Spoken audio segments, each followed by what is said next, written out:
Okay, good afternoon, everybody. Welcome to Strategy and Resources Policy Committee for the 17th of March 2025. My name is Tony Dyer. I'm the Chair of the Strategy and Resources Committee. As we go through the meeting, I'll allow individual councillors to introduce themselves, and then when we get presentations, we'll introduce people as and when they do their presentations. Just to make sure everybody is aware that this meeting is being webcast, so please do mind your P's and Q's.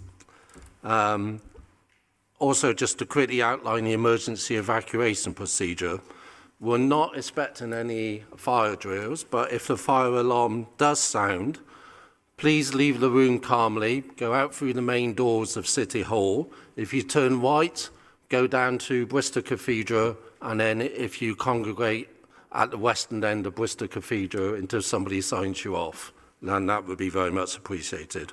But as I said, we're not expecting any fire drills. Ian, do we have any? Agenda item number 2 is apologies for absence and substitutions. Ian, do we have any apologies? Thank you, Chair. Apologies from Councillor Gooch. Councillor Williams is substituting, and apologies from Councillor Mack. Councillor Edwards is substituting. Okay, I can see everybody else is here, so we'll move on to agenda item number 3, which is declarations of interest. Do we have any declarations of interest? No, thank you very much. Agenda item 4 is the minutes of the previous meeting. I would like to move the minutes of the meeting as the correct record. Can I ask for a seconder? Thank you, Tom. All those in favour of the minutes being accepted as printed, please raise your hands. Thank you, that's unanimous. Agenda item 5, Chair's announcements. I just want to quickly clarify there may be a bit of confusion because we have an exempt item at the end of this session about property disposal, and there was some confusion that this might be referring to the Botteyard Studios.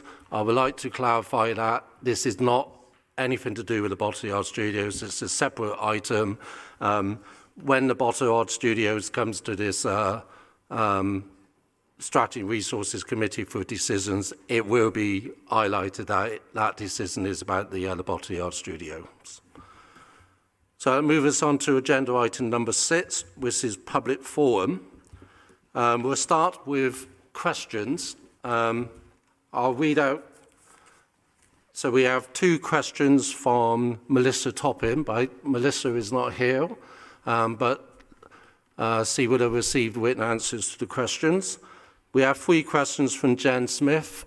Jen isn't here, so again, she would have received printed answers to her questions. 3 questions from Suzanne Audrey.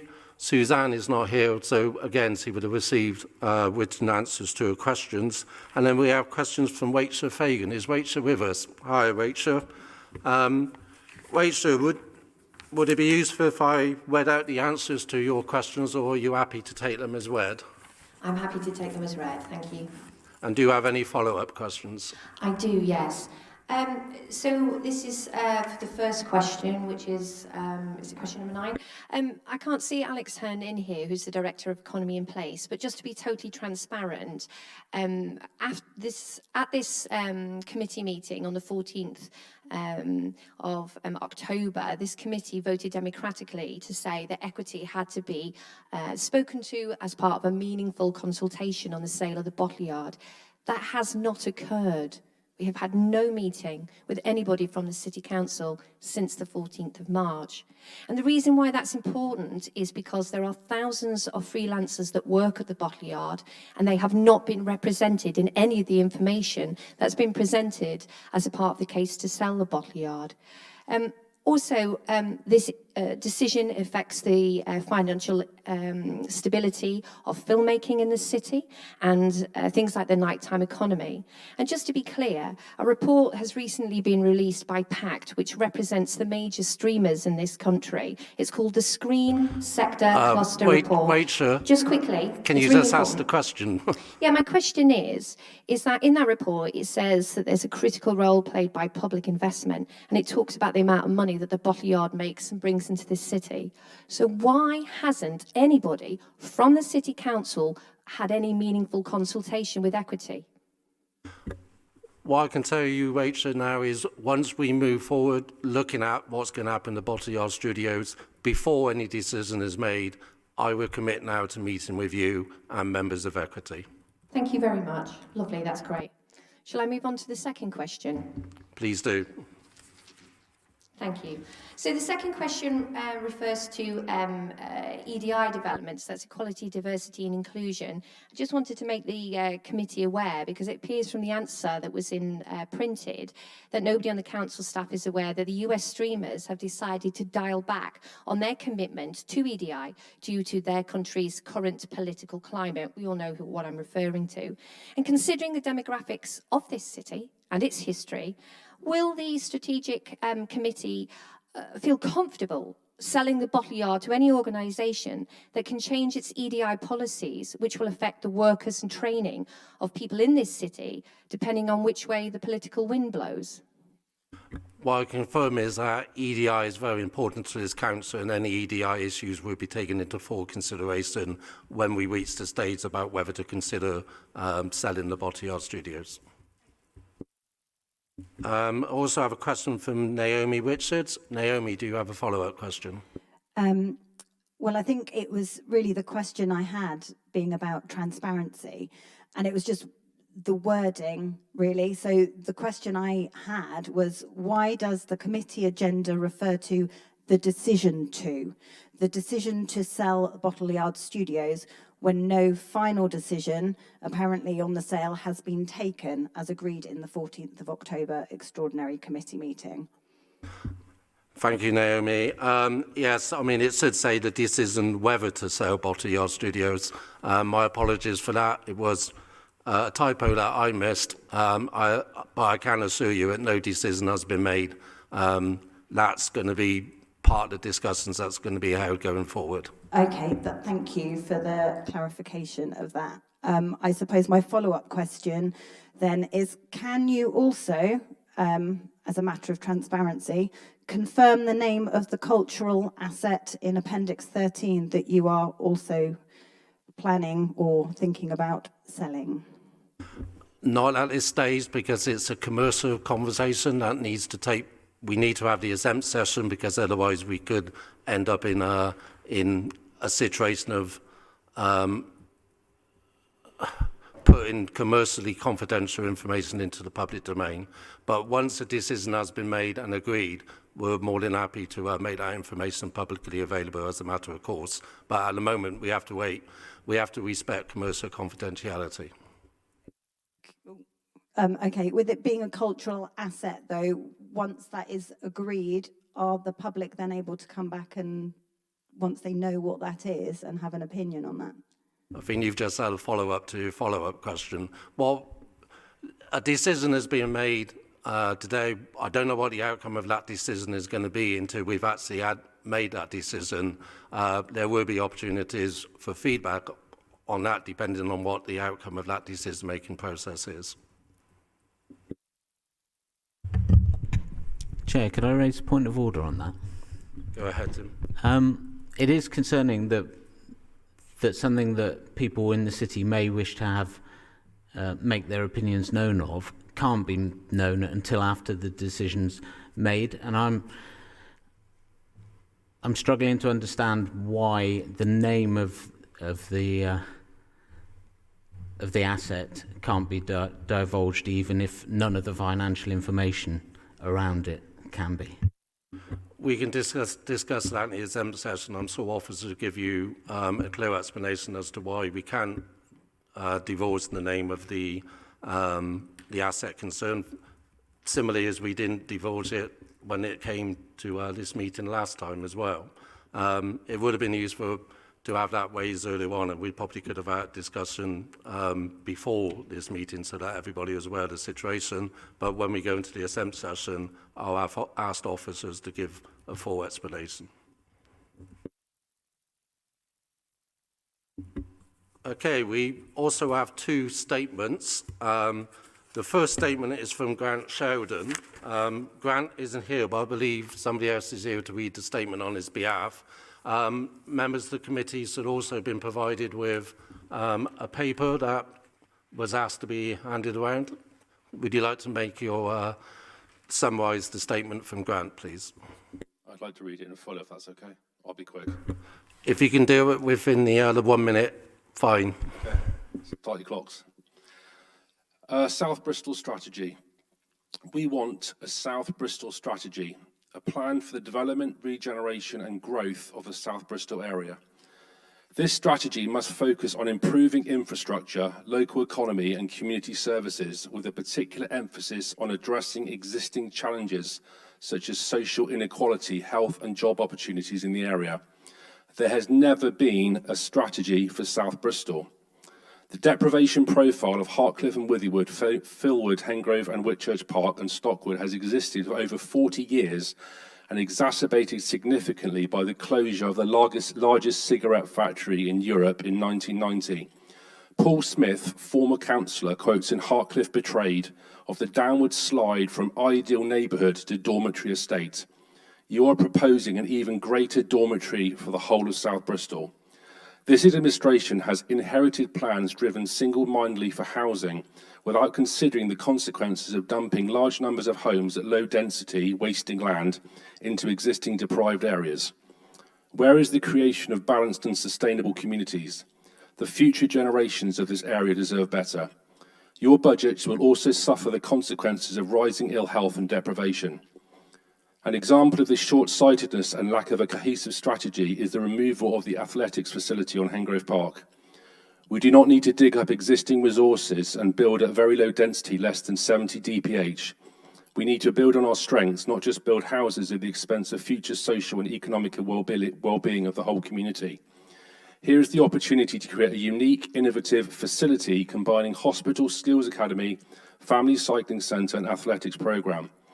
Athletics is a social community programme which brings in children of primary age right through to teenagers to adults in their 70s.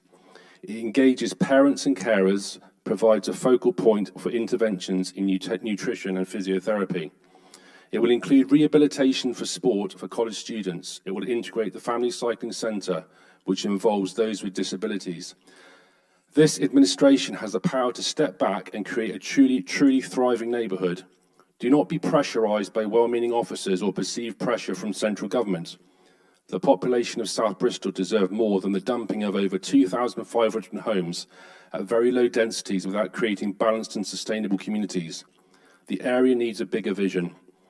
According to annual award reports, our area has more obesity, less weekly activity, poorer education, more special educational needs, more youth offenders, less confidence in going out in the dark, less satisfaction in living there, and more people in generally poor health. This is unacceptable in 2025. Children deserve a better future, and the implications for your budgets are immense, despite your transformation programmes. You are proposing to spend £14 million of taxpayers' money on relocating the cycling centre. This is a scandalous waste of limited resources. You have an opportunity to bring home prosperity for the residents of Hartcliffe and Withywood, Philwood and Hengrove Park and Whitchurch Park. Start now with a rethink on the future of the athletics facility alongside a cohesive South Bristol strategy. We have over 5,000 signatures on a petition agreeing with us. The Green Party policy on health and well-being is prevention over cure, and the policy on neighbourhoods is to enhance local communities and promote sustainable neighbourhoods. The 2024 manifesto proposes green spaces and developing sustainable urban planning strategies to enhance community well-being and environmental sustainability. According to the Green Party manifesto, your policies reflect commitments to fostering vibrant, sustainable and inclusive communities. The current plans very much go against these policies.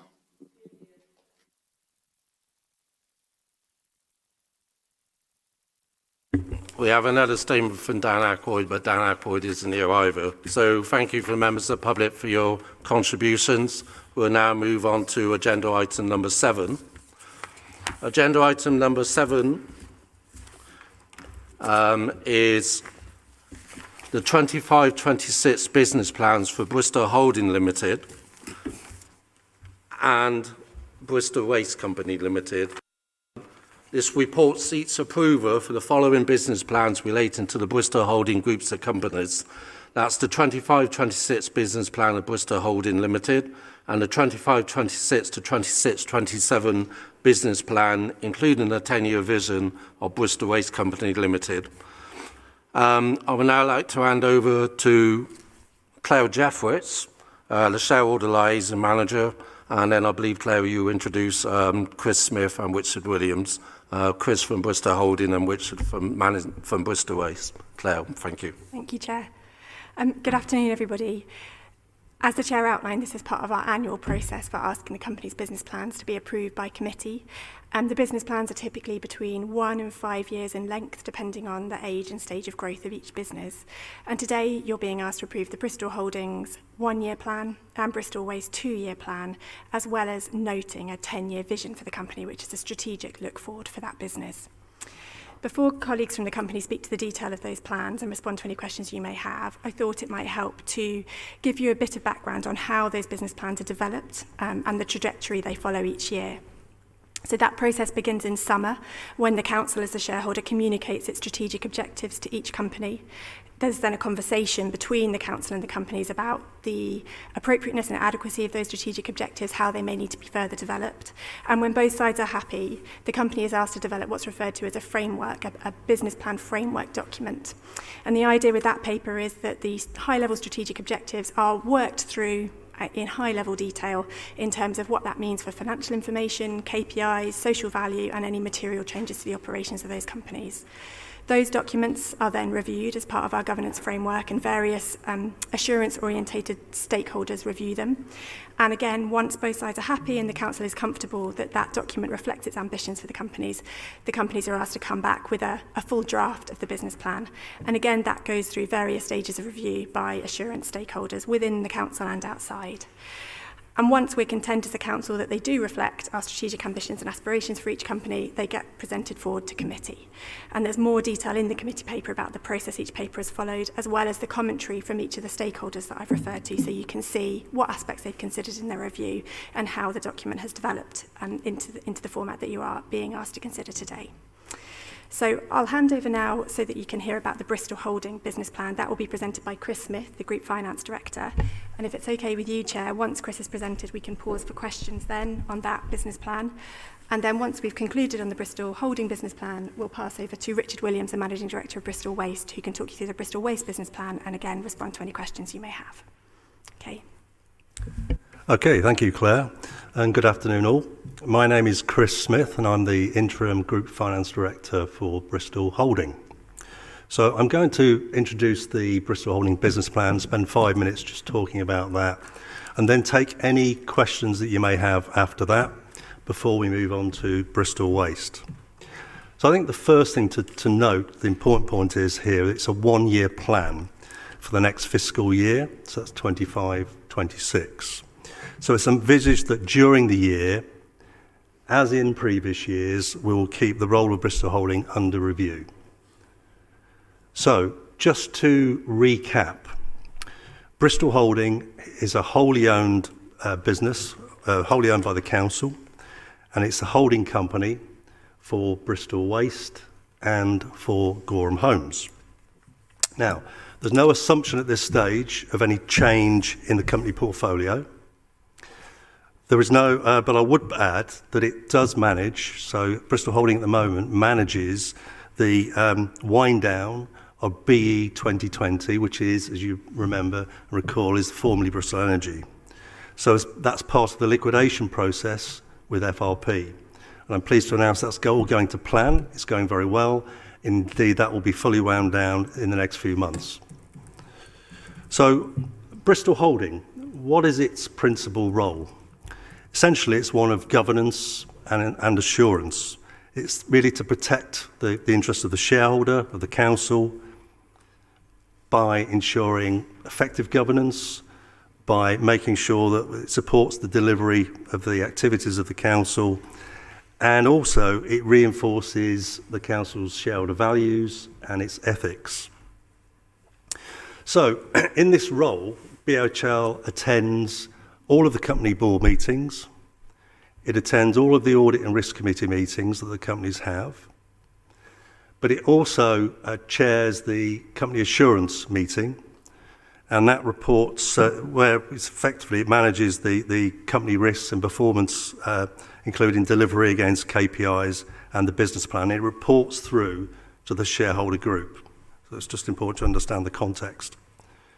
So you'll see in the business plan that you've got before you the strategic objectives, as well as the key priorities for the year ahead. So I won't read through all of those. They're clearly there for you to see in the plan. So in summary, what I'll say is Bristol Holding is a very lean organisation. It consists essentially of a chair, of me, and some administrative support. And the costs of running BHL are included within the business plans. And you can see within there's a large element of the costs that are effectively would be incurred by the companies and the council if Bristol Holdings were not to exist. So, for example, what do we mean? We mean things like external audit costs, tax planning and advice and computations, directors and officers insurance. There are also costs associated with running the business that effectively are governance and assurance costs, which again would be incurred in some format by the council or by the companies. Just to report, in the last year, we've overseen a competitive tendering process for the external audit costs for the group companies. So we, in conjunction with the companies, have recommended a change in the auditors. So that's a change in the auditors for the group of companies from PwC to Bishop Fleming. Bishop Fleming are a top 30 company, so a large company. But we're pleased to report that as a result of that exercise, we've again saved the company's money. So the business plan, you'll see the details there of the costs of running Bristol Holding. You'll see the detail within the plan.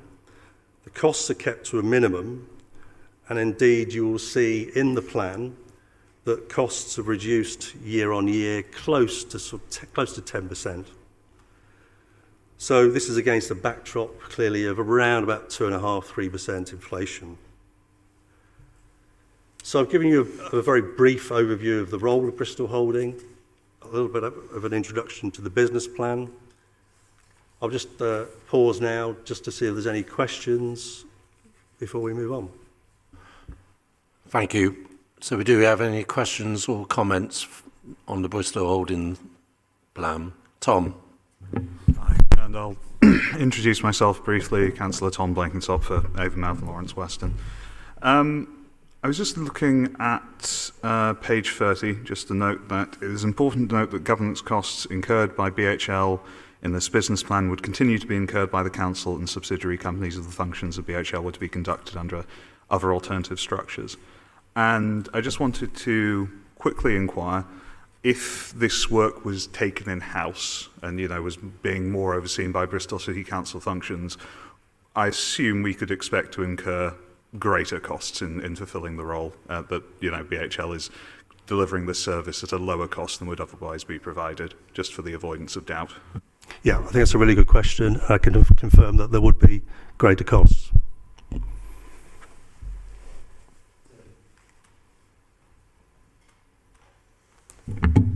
Yeah, thank you. Councillor Tim Rippington, Brislington East. Yeah, thank you for the report, and it's good to see the way costs are coming down. My question is just about the flexibility of the company. Were it to, say, lose one of the companies or gain an additional company, would the costs remain pretty much the same, or are they dependent on how many companies you have below you in the structure? Yes, that's a very good question. If, for example, let's take a scenario where we increase the number of companies, I think it would depend on that scale, but at the moment we're very much agile, so we could incorporate that within the current cost base. So I don't think there would be a great change there. If it was to reduce, then I think that would warrant a further look in depth at what that would mean, because clearly if you just went to one company, then I think one would look at that from afresh. Yeah, so just in that scenario where you went down to one company, would it be that those the sort of extra tier almost becomes redundant, if you like, because you're helping to manage the sort of umbrella at the moment, and there wouldn't really be an umbrella if there was only one company, is that? Yes, I mean, it's a good question. Certain costs would come down anyway. For example, external audit costs and those costs, tax costs would come down proportionally probably. Other costs would potentially be, you could look at those and review those and decide, where that cost needed to sit. Any more questions or comments? Okay, so we move on to Bristol Waste then, Claire. Yeah, so for Bristol Waste, we've got Richard Williams, the Managing Director, who'll speak to the business plan. Good afternoon, everyone. First and foremost, I'd like to thank the committee for taking the time to consider both our updated business plan and our newly developed vision document. Your attention and input are invaluable as we continue to drive the future of Bristol Waste Company. To begin the business plan we are presenting today is an update to the previously approved 3-year plan for the years 2024 to 2027. This document outlines the next 2 years of strategic priorities. The vision document, on the other hand, sets the stage for the next decade, charting a course for where we see Bristol Waste Company in the years 2027 to 2037. This vision is more than an aspiration. It's a carefully crafted roadmap to ensure we continue to meet the evolving needs of our city, its residents, and our wider stakeholders. Both documents have been developed with valuable input from our employees, our leadership teams, board members, and of course, our strategic client and shareholder, Bristol City Council. The process has been highly collaborative, ensuring that every aspect of our strategy aligns with the expectations and needs of the communities we serve. Now let me talk about the relationship between the business plan and the vision. Together they represent a golden thread that runs through everything we do.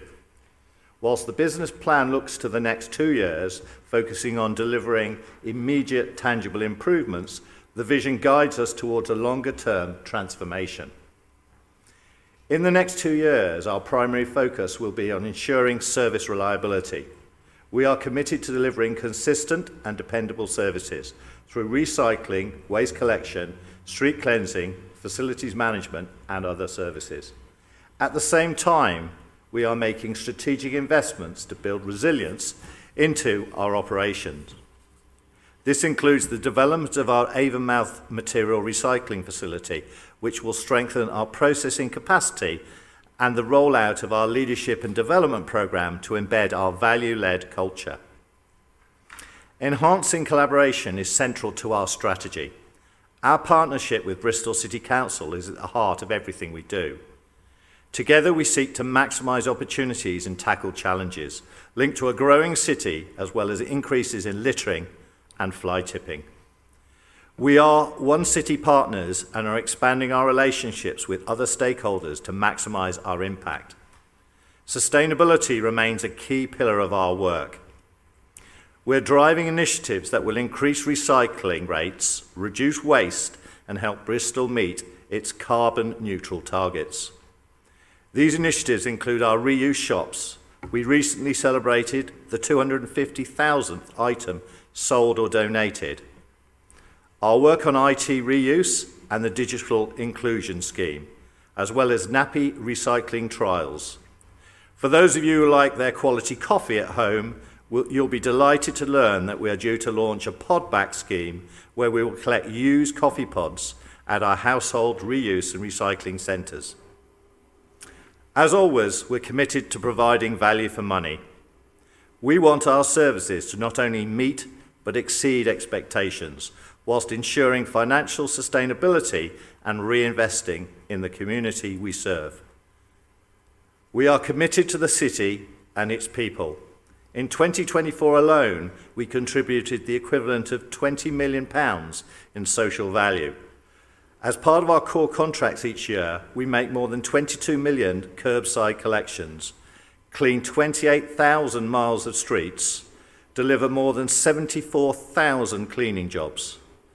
We cleared 10,300 fly tips, 15% more than the previous year, and we removed more than 54,000 square metres of graffiti, and with an additional 10,000 hours of street cleansing delivered by our big tidy teams.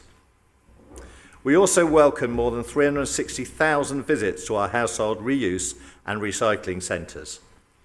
Through all of these efforts, we aim to keep Bristol at the forefront of sustainability and service excellence. We remain the #1 core city in England for recycling for the 8th year running. Looking to the future, the vision document outlines our strategic priorities over the next decade. This vision is bold and ambitious. It sets us on a path of growth and innovation, ensuring we remain leaders in waste management, recycling, and facilities management. There are several transformative projects ahead, including investing in a new fleet, meeting the changing recycling landscape, continued development at Avonmouth, which will significantly boost our recycling capacity, and the relocation of our Albert Road depot, which will modernise our operations and help us meet the future needs of the city. We also have an exciting commercial growth strategy focused on expanding both our TECL and non-TECL, our municipal and commercial services. Our goal is to increase the scale and scope of our operations, ensuring we can generate additional revenue streams which will be reinvested into services that benefit Bristol and its residents. At the same time, we remain deeply committed to our people, and more than 90% of them live in Bristol. We aim to be an employer of choice, investing in leadership development, fostering inclusivity, and ensuring that our teams are empowered and supported in everything they do. As part of our vision, we're also prioritising the sustainability of the business, with a focus on reducing environmental impacts, increasing recycling, and supporting the city's wider social value goals. We'll continue to make significant investments in technology and infrastructure to future-proof our operations and drive forward the city's ambitious environmental agenda. In conclusion, although there have been challenges, we are proud of the work we've done together so far, and the business plan sets us on track to deliver to the plan over the next 2 years. The vision, meanwhile, paints an inspiring picture for the future, one where we will provide exceptional services, drive sustainability, and create lasting value for Bristol. At Bristol Waste Company, we are not just about waste management, we're about making a positive impact on the environment for our city and for the people we serve. Together with the Council, we are working towards a cleaner, safer and more sustainable future for Bristol, and we're excited to continue this journey with all of you. Thank you for your time. Thank you, Richard. Before I move on, you mentioned TECL and non-TECL, and I know that there are members of the public both in the gallery but also probably watching online who would it be possible for you to quickly explain what those terminologies mean? Yes, yeah. Do you want to say it, Gary? Yeah, absolutely. The advantages of the TECL business is that we are 100% owned by Bristol City Council. It's set up in the terms that 80% of that revenue base is provided by Bristol City Council to Bristol Waste Company, which gives Bristol Waste Company 20% of revenue, of flexibility to go into the open market and gain bids and tenders to win new contracts, longer term facilities management, security and cleaning, but we are governed by that percentage. But the more that the 80% grows, then in parallel, the 20% can grow as well. So it's a good business model, and I think it's appropriate for Bristol Waste. Thank you. Before I come to questions, and I've got a couple of people already got their hands up, so just to remind committee members, we're being asked to approve the 2-year business plan, but the vision, the 10-year vision, is for noting rather than approval. And there is also an exempt appendix. So if councillors want to ask questions on what's in the exempt appendix, we would have to go into exempt session. So I've got Councillor Gillandris, Councillor Blenkinsop, Councillor Williams, Councillor Edwards, and then Councillor Whippington.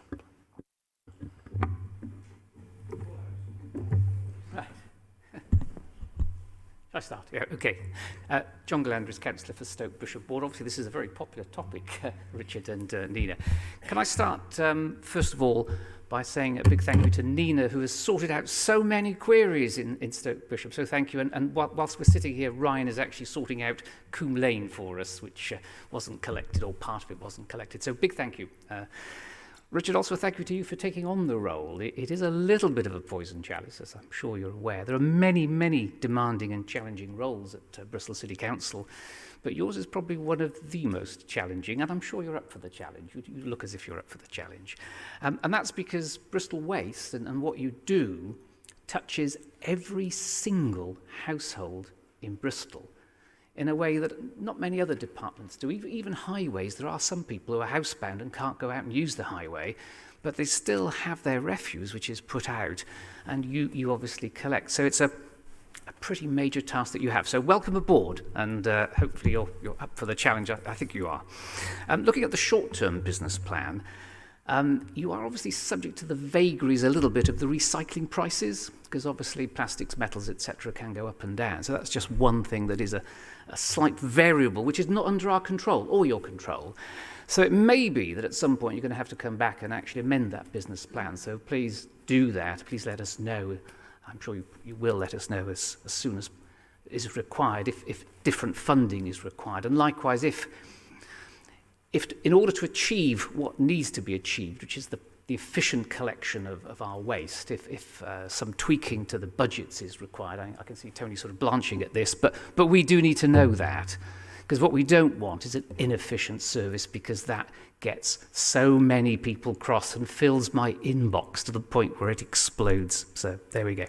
So I hope that the business plan does work as predicted, but as I say, because the recycling prices are outside our control, that may not quite work. So I won't say any more on the business plan, because otherwise we'll start touching into specific financials, and we will just have to wait and see how it goes.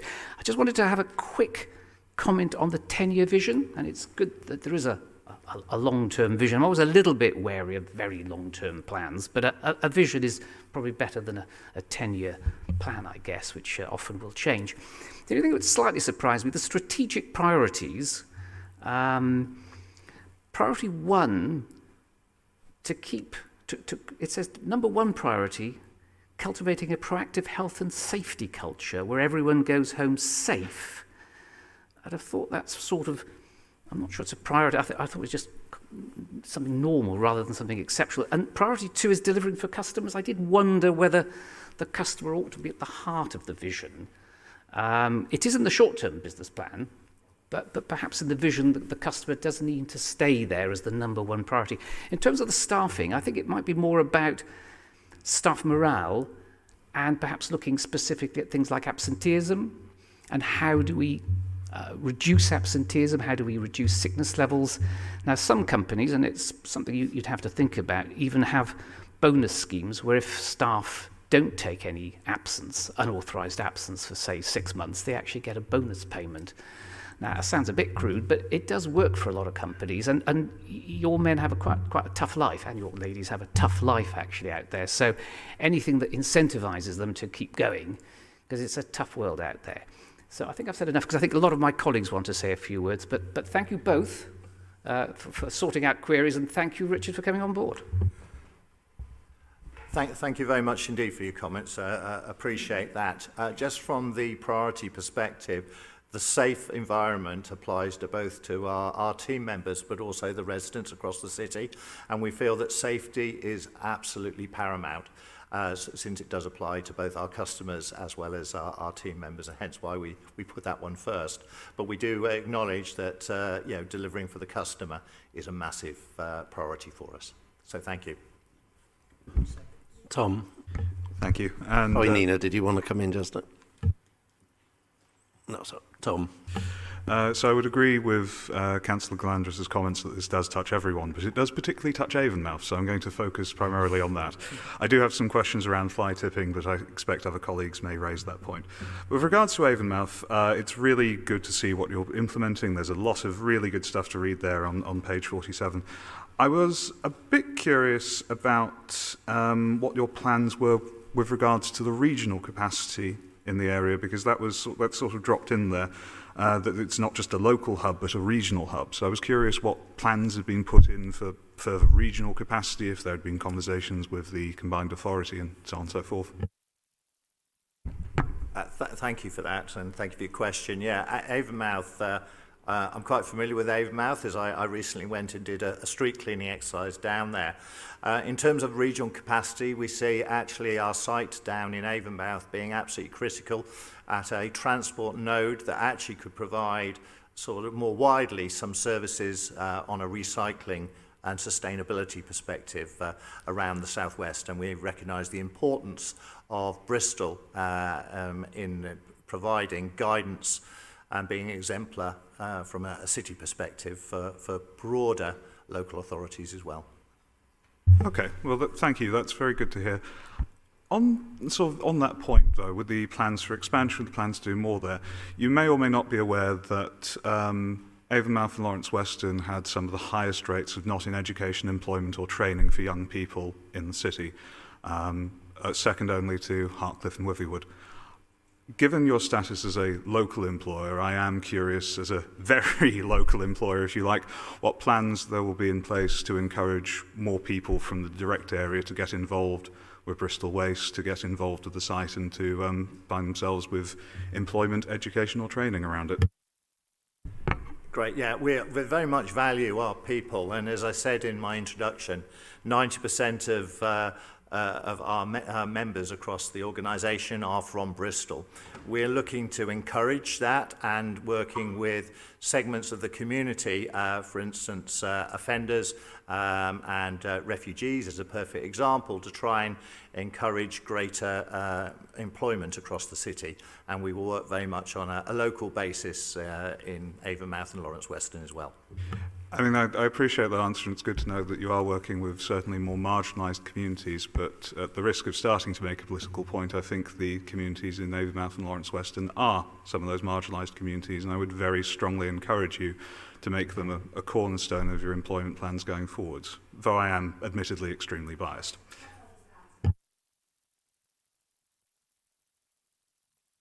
There we go. So I'll just add to that as well. We're part of the Seven network as well, down in Avonmouth as well. So we have a relationship there then with the likes of Ambition, Lawrence Weston. But again, it's taking the point I think we're a really great organisation for social mobility.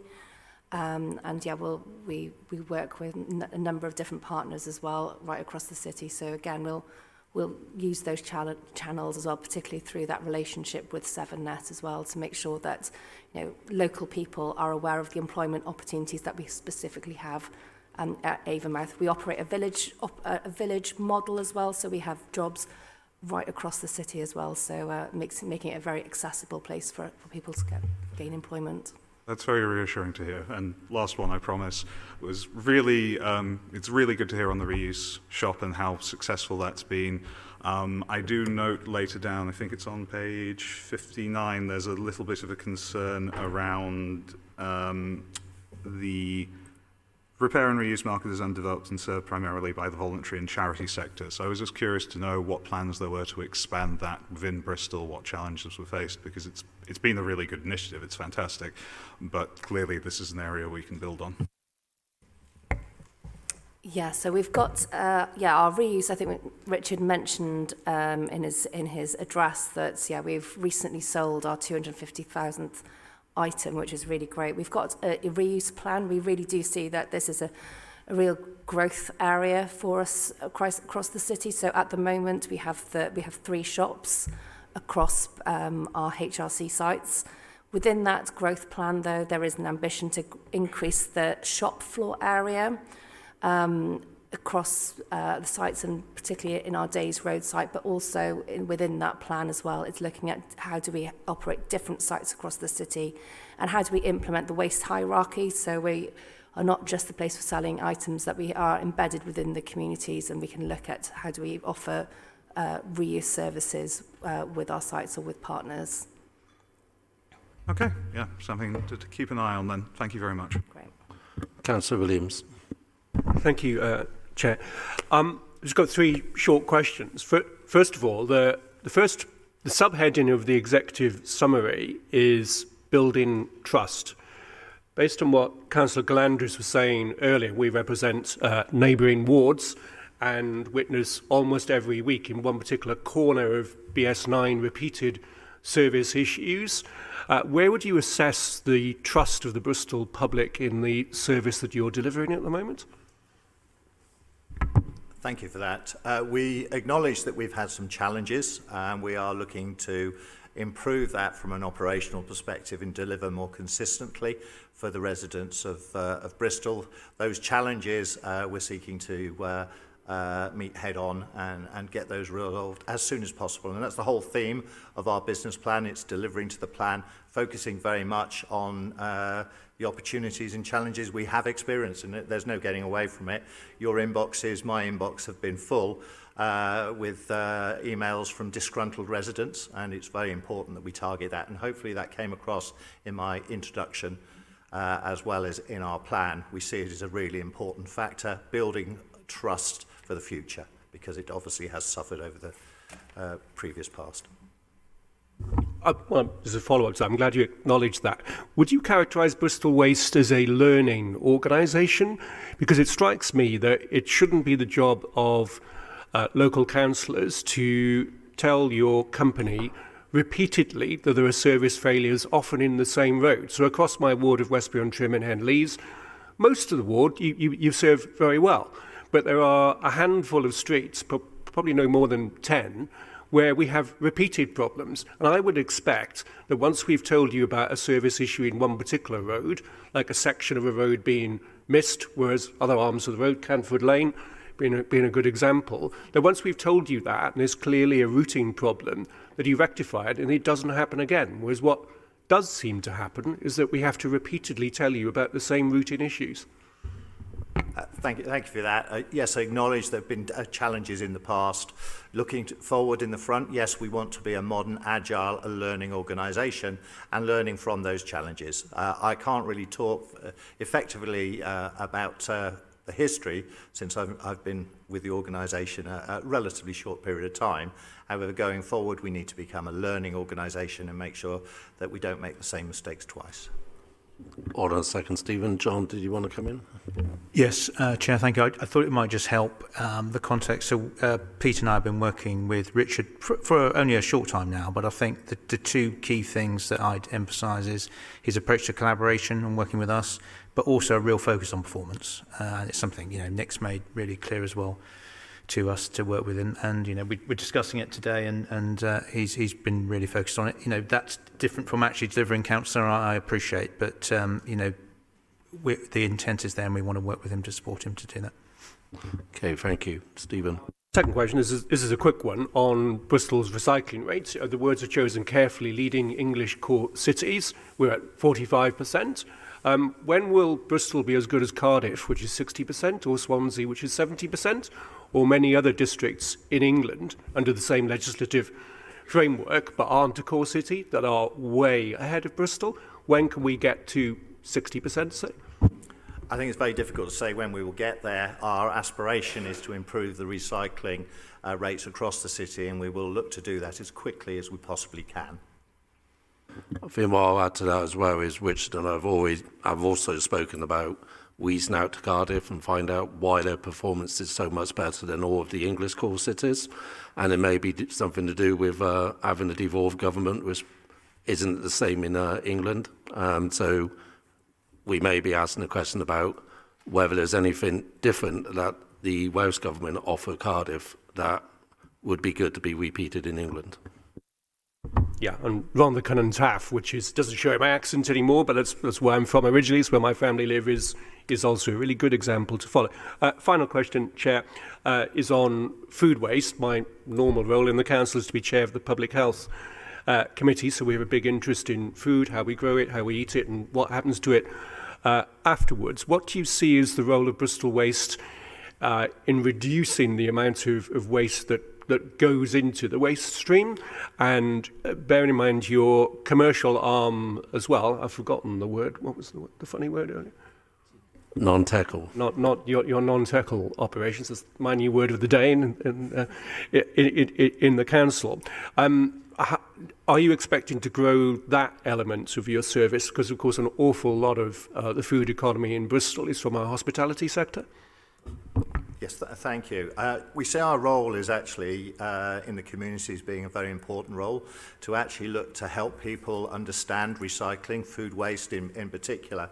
And so we see that as an important part of what we deliver to the city and the benefits of being aligned with the council. From a commercial perspective, we will look very much at the hospitality sector and see what we can recycle, reuse and repurpose from that sector as part of our offer to grow our commercial services around the city. So we're looking to do both, grow both and change behaviours in the city and improve recycling rates of food waste in particular, and also do a similar thing in the commercial sector. Perhaps just add a little bit to that as well. We are, we have subject matter experts in knowing how to collect food waste. So we work in partnership. So we are part of things helping to drive that agenda forward. Sorry, not fair. And likewise with the Bristol One City plan as well. But with on that commercial, working with the food businesses, we were part of the bids, so we've got a really good relationship with lots of outlets that way. But also with the new changes to simpler recycling as well, there's legislative changes there that our commercial teams are able to help those businesses to access food recycling as well. Okay, thank you. I've got 4 more councillors wanting to speak, starting with Councillor Emma Edwards. Thank you. Councillor Emma Edwards, Bishopston and Ashley Down Ward. This is a great document. It was really well put together and very aspirational, and I don't think there's anything wrong with being aspirational at all. I'm not going to also just go into different issues in my own ward, although there has been some, but what I have noticed is that was quite a recent thing over the Christmas period. We understand that there were some problems. That kind of had a bit of a snowball effect. There was a bit of a catch-up period, and now we're sort of coming on from that. So I think my question is, in this kind of overall long-term vision, in terms of sort of resilience and contingency plans and for things that don't go right, whether that's a seasonal thing, that Christmas is coming, there's extra waste, there's maybe more coughs and colds around, so fewer operatives. What are you building into those cases to make sure that you've kind of got foresight for those maybe more predictable times when things may go wrong?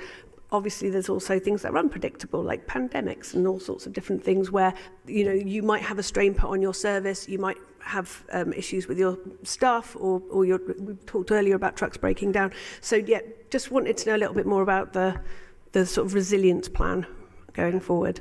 Thank you for that. From a resilience perspective, our investment in Avonmouth is quite significant. Once we open in April this year, our Avonmouth facility will give us a little bit of resilience with respect to our Albert Road bailing system. At the moment, I would say that Albert Road is running at capacity, so it doesn't take a lot to actually cause a challenge. And what we want to do is divert from the north of the city in particular some of our collections to Avonmouth, to the new facility once it's open. It will allow us then to invest in maintenance on our existing baler at Albert Road, which is working very hard, and there's been no opportunity to maintain it and to do some planned maintenance that we need to do on it. So there's resilience coming from that. From the perspective of vehicles, we are looking obviously going forward at potentially a new fleet. We want to make sure that we build in resilience and flexibility in that fleet going forward. Recycling habits have changed over the last 10 years and are likely to change over the next 10 years, and we need to make sure that our new fleet is fit for purpose going forward. So we are looking very carefully at that as part of the work stream in the project as well. So there are various things we're doing to try and become a more resilient and a learning organisation, as one of your colleagues has pointed out earlier. Thank you. And I just have one second question. You talk about the relationship with Bristol City Council and that being quite integral to the success of this. And in terms of actual ward councillors, to me, it's quite a good, it's an untapped resource. You know, a lot of it you hear from us when things are going wrong, and we've got stressed residents, you know, talking about miscollections. But you know, we do have good knowledge of our areas, including the businesses. You know, the area, maybe those streets that keep getting missed just because they're a bit off the map or they're hard to access. We also have opportunities to do community engagement. There was a great Bristol Waste community engagement event recently where there was a recycling game for children. You know, that was actually organised by a community organisation in my ward. But I think there's real potential there for sort of a beneficial relationship. I didn't see anything about ward councillors and more kind of localised community engagement in the plan. But would that be something that you would be interested and open to working on?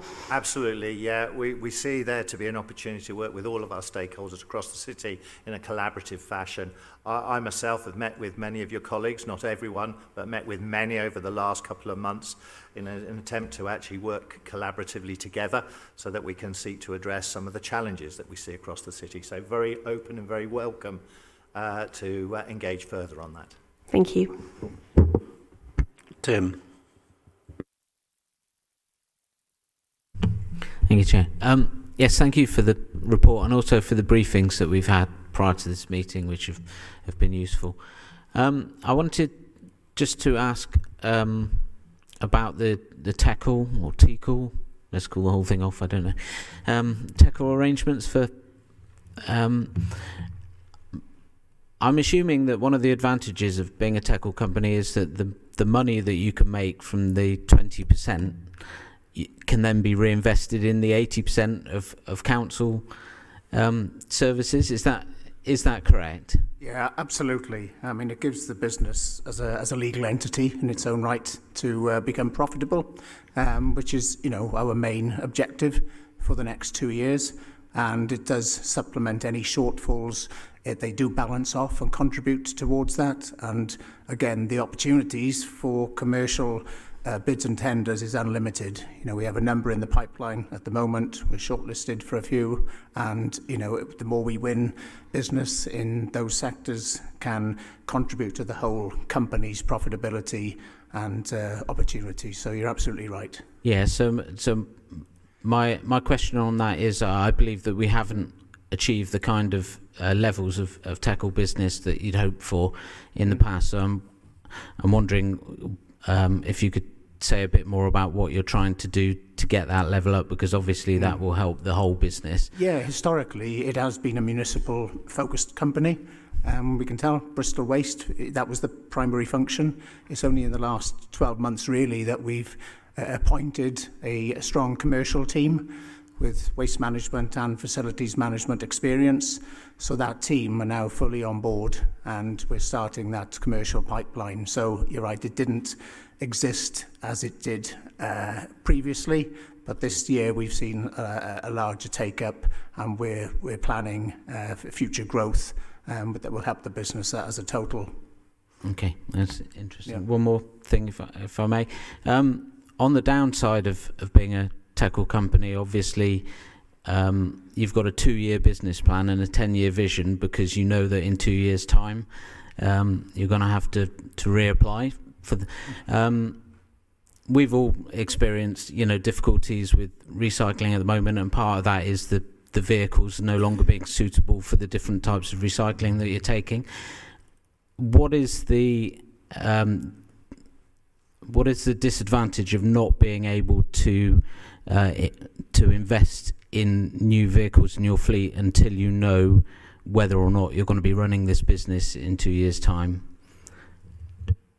Yeah, I think the disadvantage, I guess, is that the lead time is the main factor with such large procurement. A lot of waste management companies, from speaking to the main manufacturers of the vehicles and also financial institutions, that it's a common theme.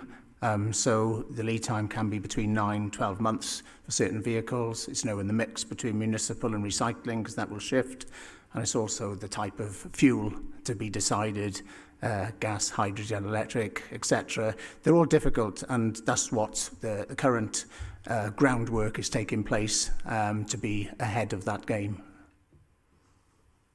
So you're hopeful that you'll be able to go into that full speed as soon as you have a bit more certainty in the Absolutely, but a lot of groundwork can be done already, and I dare say that through the procurement team as well, it's just understanding the timelines and the type and scenarios that we've built into the vision and assumptions as well, but it is certainly being prepared for that as soon as the go-ahead is given.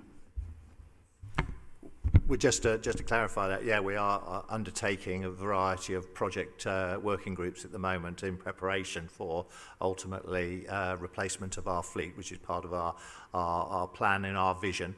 In fact, actually, interestingly, our vision, because of the length of the vision, actually plans for that to happen twice. Okay, thank you. Councillor Stafford Townsend. Thank you. Councillor Stafford Townsend, Central Ward. So, as Councillor for Central Ward, we've got quite a lot of flats and apartments in sort of dedicated blocks, but we also have lots of the non-standard accommodation, so people living above shops, down little alleyways and kind of awkward places to get to. One of the things I've had a continuous conversation with is improving the service for those homes, particularly the wider range of recycling being something that doesn't happen very much. And we've talked about mini recycling centres. I've had lots of on-site visits with Bristol Waste before. I've had walkabouts with Ken Lawson before. But we still don't have any mini recycling centres appearing in those locations. In particular, we've got top of St Michael's Hill and the bottom of St Michael's Hill are terrible hotspots at the moment. And the whole stretch from the Museum, Park Row, Perry Road, Upper Morden Street and all around Customer Steps, really obvious thoroughfares for people as well, and where a lot of people enter the city and come around, but terrible waste situations. So what's the plan, or what's the ETA for those mini recycling centres to be delivered? Great, thanks for that. Yeah, that's something that we're looking at currently. Nina's team's looking at that in particular, so I'll ask Nina just to address that. Sure. I guess yes. So you'll notice that within the business plan there are a number of projects that have been highlighted, and one of which is looking at non-standard. So that's providing waste and recycling services to properties that are above shops or have other uses underneath, and also that there are other projects within the plan as well that are related to for flats as well. So a number of those issues that Annie mentioned would really need lots of collaboration with the council, and that's why I think we've stressed time and time again that we've got that really good relationship, because it requires a multi-team approach to be able to put those measures in place. But both those projects are within the 2-year business plan. Not able to give a specific timeline for that because we do need to work with the council and with a number of other partners on how we would come up on doing that. But the scoping work is already in play on both those projects. And there is, for us to meet the recycling targets that we need, what we want in the city, we need to make sure that we can provide that everyone in the city can access those proper recycling services. Absolutely, thank you. And with that, because I note that there were some additional things that were going to be able to be recycled in the recycling centres, but for a lot of the city centre residents, they don't have cars, and getting to the tip or the recycling centre isn't so easily accessible for them. Will it be possible to have, say, the coffee pods, for example, very much a city centre demographic item? Like, would it be possible to have that sort of item recyclable in mini recycling centres or on the doorstep as well? What I think we can say is that we want to make sure there is recycling opportunity for everyone in the city, irrespective of where you live. So it's something we will very much look at to make sure we're as inclusive as we can be. Brilliant, thank you very much. The other thing as well, the food waste bins, and we talked about this last week when we did the briefing, but can you say a little bit about the food waste bins? Because I know they've been out of stock for a while and they're still showing as out of stock on the website. So, Yeah, food waste, there's with the simpler recycling legislation changes, there's a national sort of shortage on food waste containers right across the country, and we're talking about those lead-in times. So yeah, we are still procuring those food waste containers and are working through a backlog as well of orders. So hopefully, well, I haven't got a date for the next one, but again, I'll just double check back with the team when those will be back in stock and available as well back on the website to reorder. Brilliant, thank you. I've got one last question, which is just about bulky waste collections and fly tipping. I recently had to book something myself and there was a 3-week wait to get it collected. So what are the plans? Because I don't find anything other than that you are responsible for bulky waste in the business plan. Like, is that going to be something, those wait times going to be sped up or more capacity brought in so that people are less likely to fly tip because it takes so long to get things collected? Yeah, we haven't got anything specific in the actual 2-year business plan, but it's part of our recycling targets. So we'll be looking at providing as many bulky waste opportunities as possible. Great, thank you. Councillor King. Thanks all. I think Councillor Williams and Stafford Townsend have covered the food bits that I was going to focus on mostly. I've also been waiting for a food bin for 8 weeks now, so that'd be really good to get some progress on that.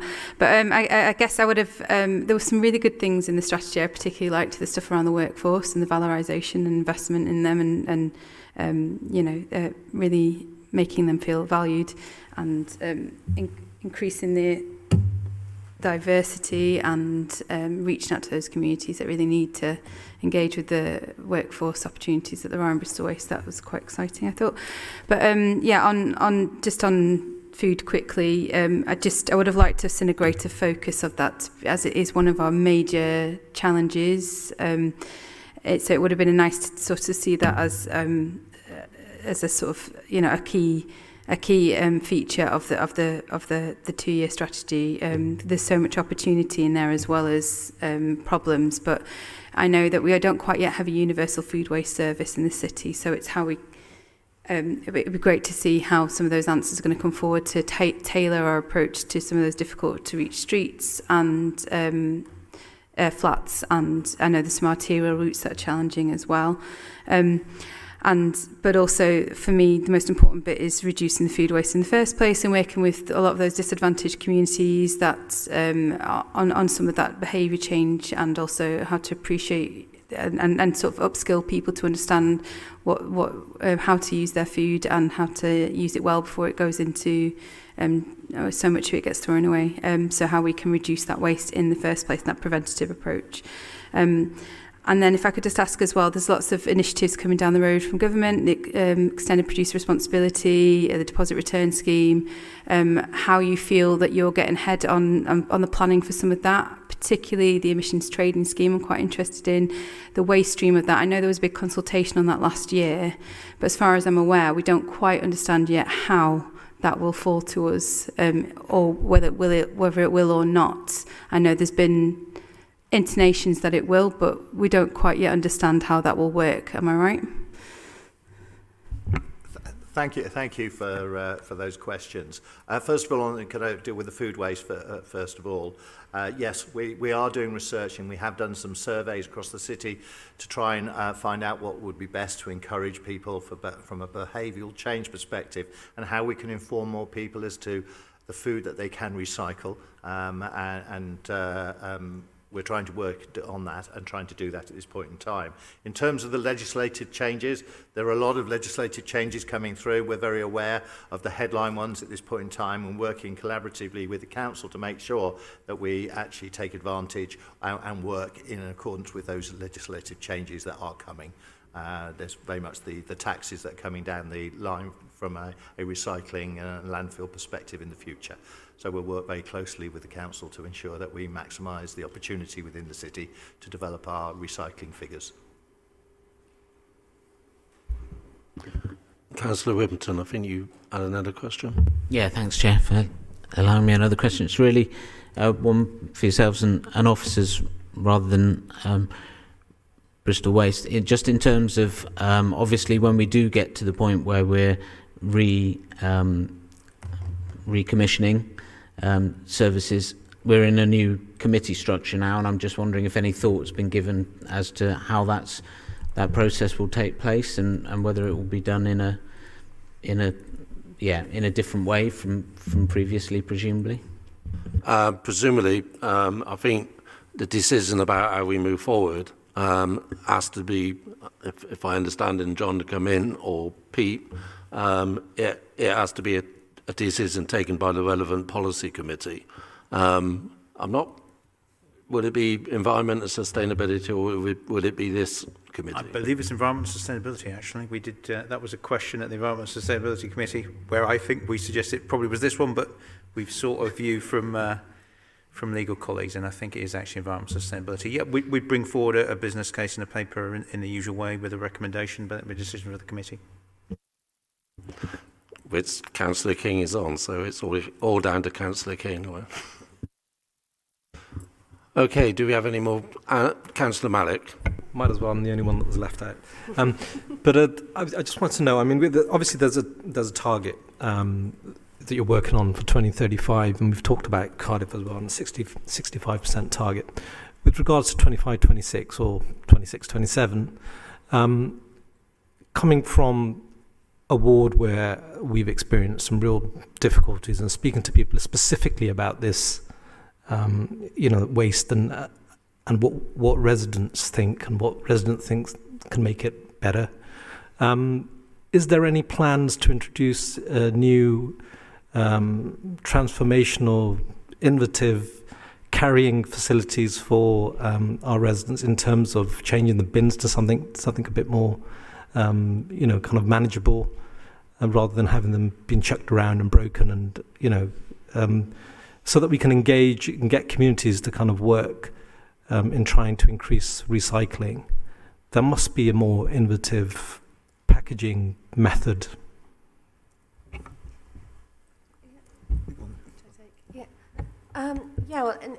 On page 39, we've got a long list there of project priorities, and looking at how we collect recyclates is what is amongst one of them. So it's an important part then of working with our colleagues at Bristol City Council. But again, we have got, and we're scoping out on there, looking at what sorts of containers we might use. So we've talked about some of the backlog around food containers, but making sure that we can provide the right provision and increase the provision as well of the volumes that our residents are able to recycle as well, curbside. So that's among one of the projects that we've got scoped out. But also thinking about properties that we don't offer the curbside collection. So where we want to service flats, then we've got the flats projects as well. But again, it does require collaboration with housing teams, both with the public social housing, but also private landlords, private schemes as well, because there'll be a need for putting additional infrastructure in place so that we can offer a wider set of recyclates on the roads. Yeah, I think a simplification of the current recycling system is the way to go, but we'll look at all great ideas, including chaining boxes to various physical buildings and fences, if those are considered to be appropriate. But no, we're looking to simplify the recycling and encourage people to do that, make sure that everyone is very clear on how best to recycle across the city. Nina, can you turn your microphone off? Do we have any more comments or questions? Councillor Edwards. Yeah, just a quick one on that last point. I think going back to Councillor Williams' point earlier about trust and building trust, we hear it a lot. I also experience it of the broken boxes when they feel a bit chucked around. And I think because we are aiming to get behavioural change in general, and we want people to change their behaviours and their habits and want to recycle, and they already, we've got high recycling rates, so people are putting that effort in. So I think, knowing that Bristol Waste are respecting their boxes and they don't come out and find broken boxes in the street, that I think will help build trust. And so I think anything that can be done around the boxes and to make sure that they're respected, I think would go a long way to building that trust with residents. No, I take that very much on board, and we will look to learn from that and do things better going forward. Okay, thank you. Just quick question for myself. We were talking earlier about tackle, non-commit tackle, so the opportunities potentially by expanding the commercial. Obviously, the limit of that is 20%.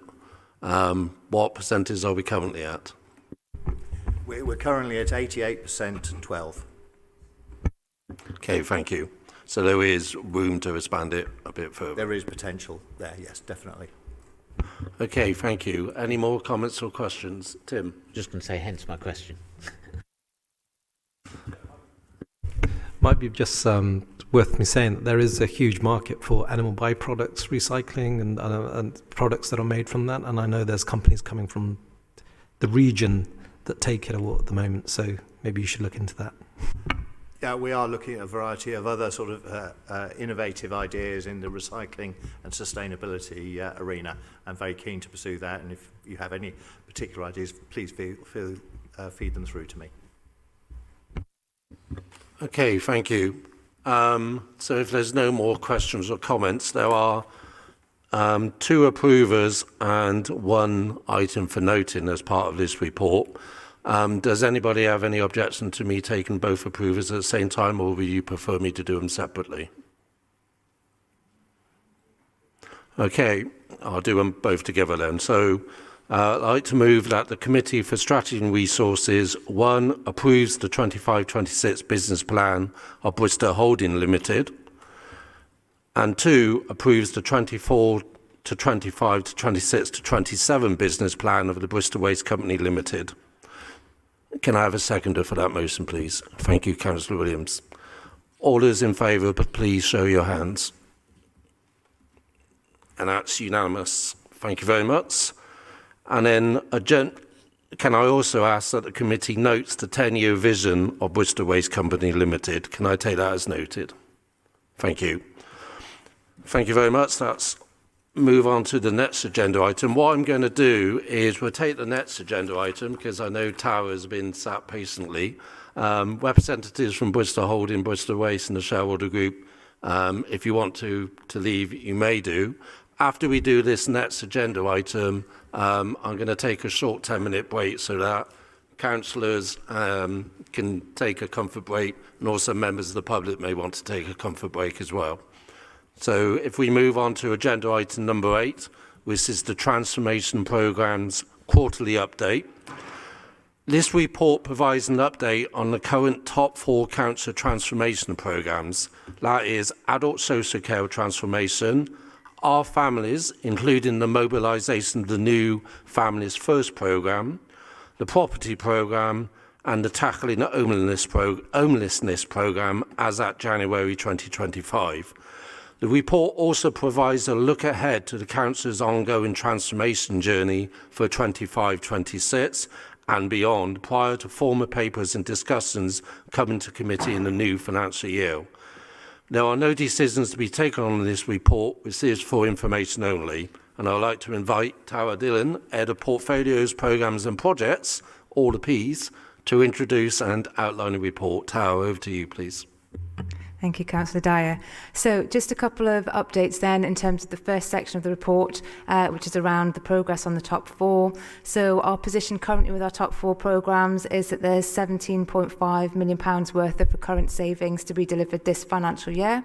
And that's an increase on the original baseline that we set at 15.7 million. However, to note, currently the Our Families programme is reporting an exception in P10. So they're flagging around 1.3 million shortfall, primarily due to a delay in benefit realisation, so that's actively being worked upon and addressed by officers within that space. In terms of our total current investment ask then for the top 4, that's around 15.9 million for this financial year. In terms of looking ahead then for those top 4 programmes, the 25-26 programme business cases are currently in development.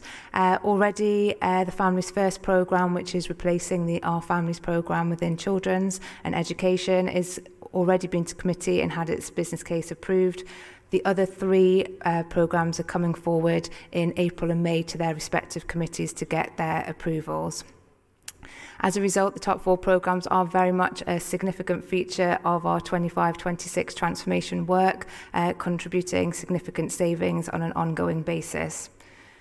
Looking ahead then, in terms of that wider transformation piece, the budget that was just recently approved by Council identified £42 million worth of new savings to be delivered.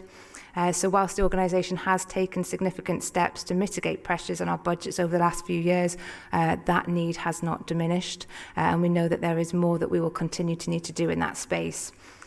So our next phase of transformation work is looking towards that, making us fit for the future, and looking at ways for us to give optimal service delivery to our residents whilst having a framework of good governance and transparency. So within that then, we are setting an ambition and vision for the work, and that's been work that's been being engaged with political leaders and staff from across the council and citizens in order to reset our corporate strategy. A set of design principles will also sit alongside that strategy, and that will give us the framework against which we can deliver. So like I've mentioned, the top 4 transformation programmes will remain a significant feature of that, but we know that there will be further work. So the emerging pipeline is not limited to, but is starting to see things around how we manage our debt, how we manage demand through our front door, our new commissioning model, and how we make best use of our assets, becoming more technology enabled as well within that. Our Transformation Board will oversee this new suite of work, and we, within the 25-26 budget, have contained a proposed earmarking of £20.7 million worth of funds in order to support this change and transformation work, and that will be subject to a paper coming to this committee in May to seek formal drawdown against that reserve. Thank you, Tara. Do I have any comments or questions for Tara on the transformation programmes? Well, looks like you've got off lightly, Tara. So with that in mind then, I'll move immediately. As I mentioned before, this report is for noting. So can I ask that the Committee for Strategy and Resources notes the update report? Thank you very much. What we'll now do is take a 10-minute break. So if I can ask for members of the public, well, obviously you're not obliged to, but you're welcome to come back for the next session. If you can come back in 3:35? Yeah, 3:35.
Thank you, everyone. Can I just get everyone's attention? After discussions with the rest of the committee, we are going to look at agenda item 13. Agenda item 13 is commercial property disposal, and there was a concern that was raised by members of the public and also by committee members that because of the particular asset that we're looking at, that there should really be the opportunity for members of the public to have some comment and representation.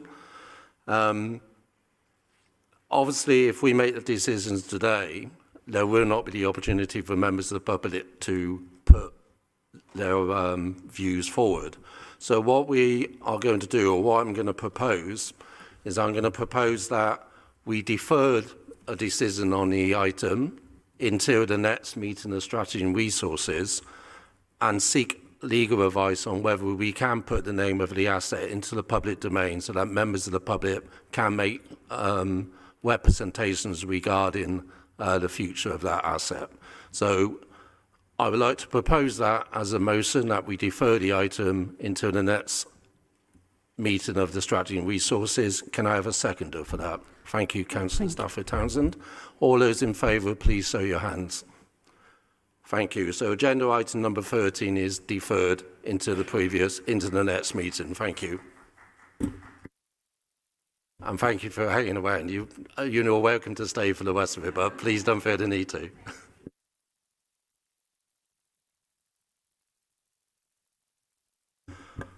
Okay, going back to the rest of the agenda, we now have agenda item 9, which is procurement for supplier recruitment, advertising and public notices. This report seeks approval to procure and award a contract for a provider of recruitment, advertising and statutory public notices used in the Eastern Shires Procurement Organisation framework, and to authorise the Director of Workforce and Change in consultation with the Chair of Strategy and Resources Committee to make the contract award.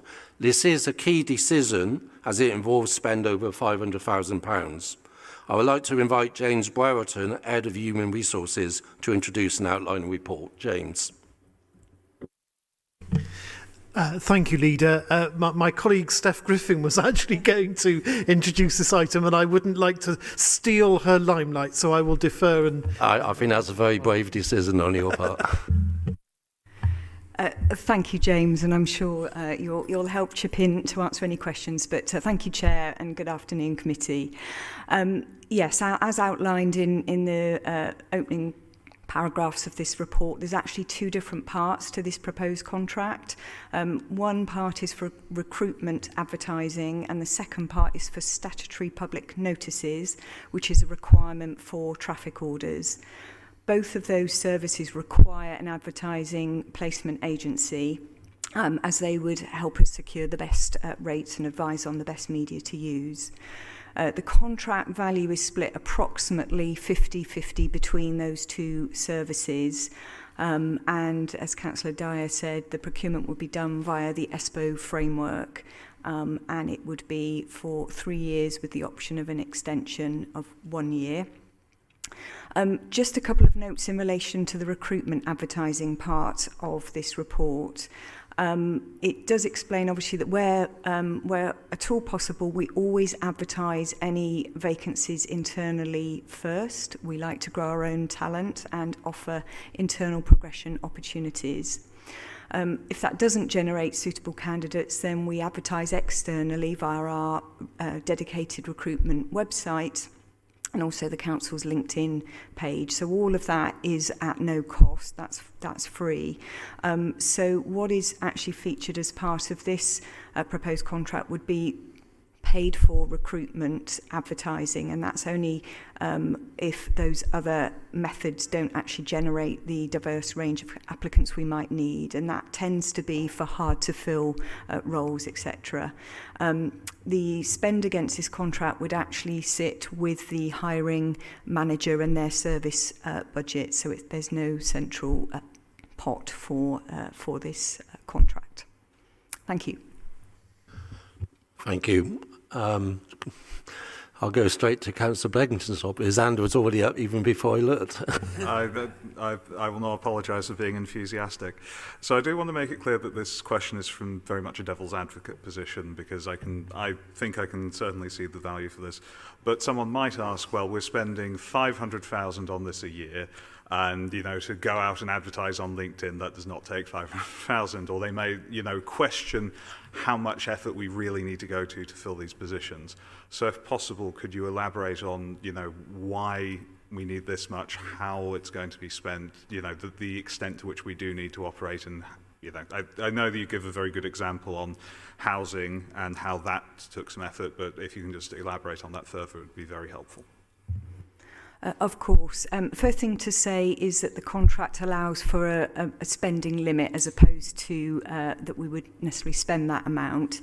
However, through the duration of this contract, the average spend has been 0.4 million per year. So the proposal of 0.5 allows for inflation on that. As you say, it's really where we feel that we've struggled through all of our usual means, where we've advertised internally or externally for free, and where we need a targeted campaign. So we have a small recruitment advisory service within HR who would work with the manager in the event that it's a really hard to fill role, and to advise on where we might best place some advertising to just reach a wider audience. Sometimes it's about reaching a wider diversity audience and maybe doing some social media advertising rather than placing a sort of traditional advert in a publication. There are some examples, as you say, within the report. Social workers, planners are examples where historically we've struggled to fill those roles, and so we need some creative advertising campaigns to attract people to come and work here in Bristol. Thank you. Given the earlier commitments as Bristol as a city that is proud of equality, diversity and inclusion, could you give us a little bit more example of how that might work to reach out to more diverse candidates when it comes to gender and race, for example? A difficult question to answer, Councillor, in that because of various legislation, we're not enabled to use all of the data that one might gather through social media to understand which particular sections of the audience might be from a particular protected characteristic. Certainly, we use, wherever possible, local media. We take advice from our advertising agency who kind of have stats on how successful previous campaigns have been in attracting diverse talent, and so it's you know, very much on a case-by-case basis. Thank you for the answer, and I appreciate the reminder on GDPR. Tim. Yeah, thanks very much. It says in the paper, if we can't recruit internally, then we place a job on our dedicated recruitment job site. Am I right in thinking that there isn't a national local government jobs site where you can go and look across the country for local government jobs? I'm right in thinking there isn't one. Perhaps we should suggest they set one up, because it would seem to me that there are, you know, people who work in local government often want to be moving within local government, and if you have to go to every city and look in their jobs website to find a local government job, it must be a bit of a nightmare. So it would seem quite an obvious and brilliant suggestion on my part. There isn't a national website. There is a regional website for public sector organisations, mostly councils, South West Jobs. It's not something that we routinely use. I don't want to speak disparagingly of it in any way. It's recently had a bit of investment to sort of bring it more up to date with how we're operating now. There is some work going on nationally, led by the Local Government Association, around branding and images and promotion of careers in local government, and we are very much part of those discussions. I guess you could ask your colleague next to you to talk to his local MP. You may have some influence in the Treasury to see if we can get some money to do that.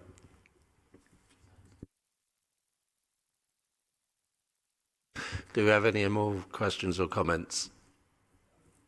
Councillor Malik. So I think the question has kind of been answered, but I'm still not I'm not clear that, you know, how will we ensure that the jobs that are advertised kind of reach, you know, a diverse community in terms of trying to find a candidate, especially from the underrepresented community, and that could be somebody that's disabled that might, you know, how do we know that the advertisement is reaching those people? And then has the council assessed in any way, you know, how much they infiltrate into those communities and whether there is the take-up that we need? And it's kind of, you have kind of answered it, but I just think that it's a fundamental kind of point that we need to make sure that we're, you know, talking to these companies about that are potentially advertising our roles. Thank you. Thank you, Councillor. Certainly when we place a brief with our recruitment agency, we're always clear on the scope, and sort of reaching a diverse audience always forms part of that scope. Obviously, when we receive applications in, people's personal information is detached from the application so that we don't personalise their equality data. Apologies, my microphone's crackling. But we do separately capture equalities data about larger advertising campaigns so that we can get a sense of the reach. For example, for our chief officer roles, we always have a diversity report that sits alongside so that we can really get a sense of the reach. I think there are also some developments in our HR recruitment system that will enable us to have better tracking. So from an applicant to a placement, so that we can be really clear about the diversity of our attraction and applicants in the first place, down to people who are actually appointed at the end. James might want to come in with any further. Thanks, Steph. Just one note of caution, I guess, that whilst we ask questions at the outset, you know, when someone's applying, not everyone is persuaded to answer those. So when we look at the data, sometimes we have quite a high number who decline to declare one or more protected characteristic for their own reasons, and perhaps because of their perceptions of us as a public body. So it is we do our best, but the data is not always there for us to really understand. Okay, thank you. Any more questions or comments? In that case, I would like to move the motion that the Committee for Strategy and Resources, 1, approves the procurement of a provider for recruitment advertising and statutory public notices using the ESPO framework, as outlined in this report. 2, authorises the Director of Workforce and Change, in consultation with the Chair of the Strategy and Resources Committee, to take all steps required to procure and award a contract for recruitment advertising and statutory public notices for 4 years. And 3, authorises the Director of Workforce and Change, in consultation with the Chair of the Strategy and Resources Committee, to invoke any subsequent extensions, variations specifically defined in the contract being awarded. Can I have a seconder for that? Thank you, Councillor Williams. All those in favour, can you please raise your hands? Thank you, that's unanimous. Thank you.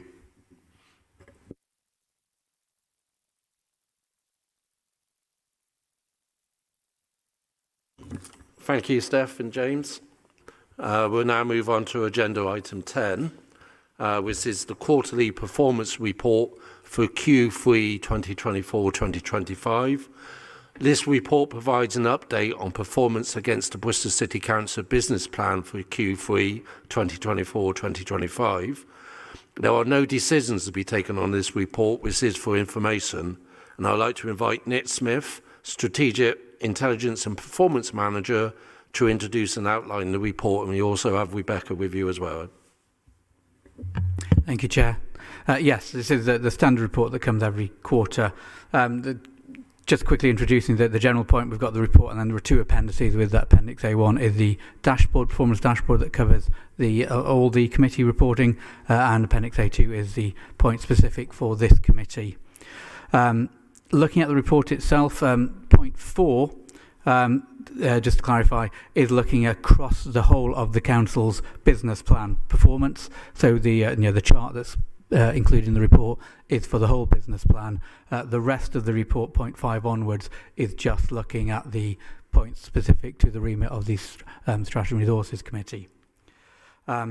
And on that, it's a slightly different layout this time. So point 5 is split into multiple different subsections, looking at positives and as well as negatives in terms of the performance. It's looking at the 5, the reds, as it were, from the performance metrics. We'll come back to those in a moment.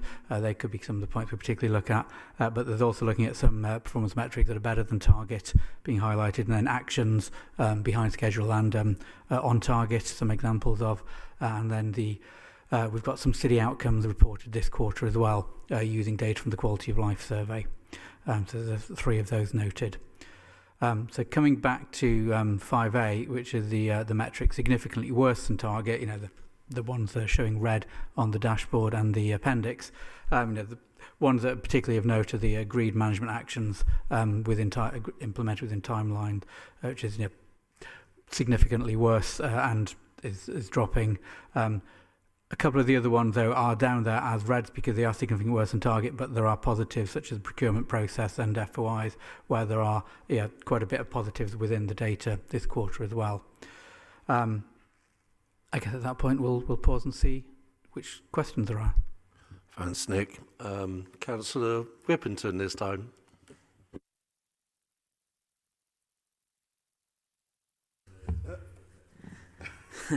Thanks, Nick. Yeah, I'm going to sound a bit like a broken record here, but the item on increasing the percentage of agreed management actions implemented, we're still mentioning the fact that this may be because people aren't entering the things they've done into the Pentana audit system. But I think we've been talking about that now for 6 months because it's come up repeatedly at audit as well. And I imagine by now we should have got everybody to put in the responses, and therefore any lack of meeting these targets must be down to the actions not having been taken by now, I would have thought. But is it still the case that there may have been actions that have been taken but people just haven't recorded them?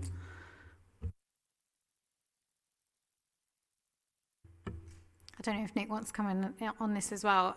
This was one which was particularly flagged by the team as a source of frustration for them as well. But there is a big round of going through all of the audit actions at present with a absolute red line that they have to be completed by, I think it was the start of April. So that we shouldn't be getting another commentary like that in the next report. I know you had that last time, but that's what we've been told. Okay, we'll come back to that one next time. Well, let's hope not. And just one minor data clarification. I just pulled up the trend chart in the dashboard, and in quarter 3 it was 74% compared to 66% in quarter 2. So it was actually quite a big increase in quarter 3. So we're going in the right direction. Right. Councillor Blenkinsop. Well, Tim actually asked the first question I had, but there is a second one, so you still get my commentary. Just looking at the ratio of consultation response rate, which it's good to hear that we had more engagement. I was curious to know why we think this is. I'm sure certain individuals will say there's been greater transparency. We can agree to disagree on some of that, but I do wonder whether or not it's felt that the committee system may have encouraged more people to get involved. Similarly, on the not-so-great side, with the pattern of the most deprived communities not engaging, is that similar to previous consultations, or has it been particularly worse?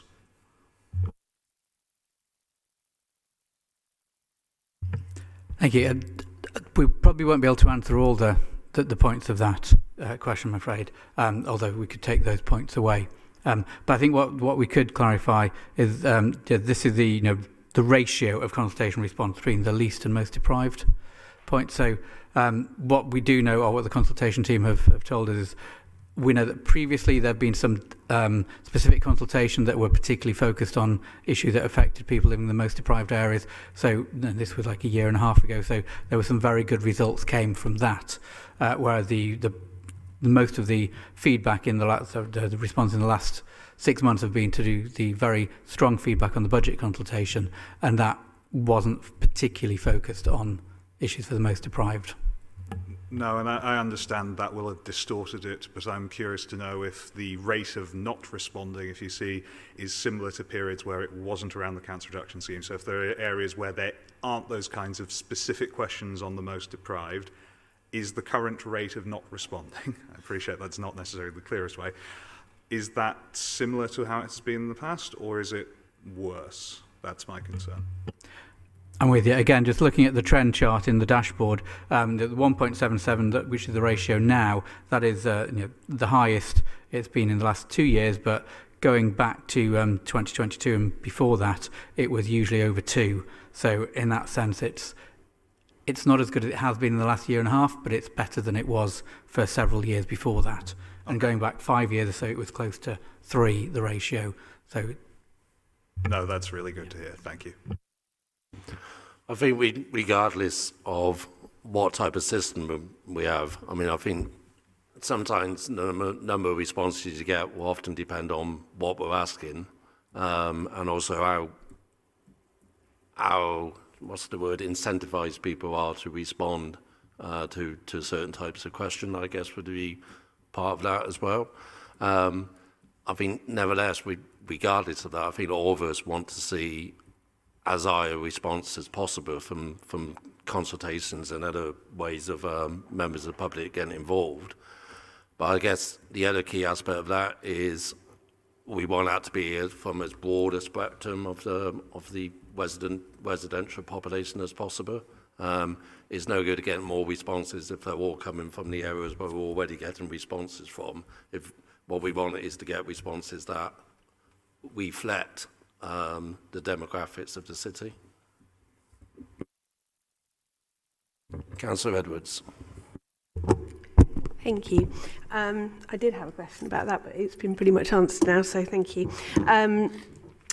I was just looking at the section on the workforce and change, which, looks fantastic. A lot of those are really, really doing well. Like young people, the race pay gap, all are improving, which is great to see.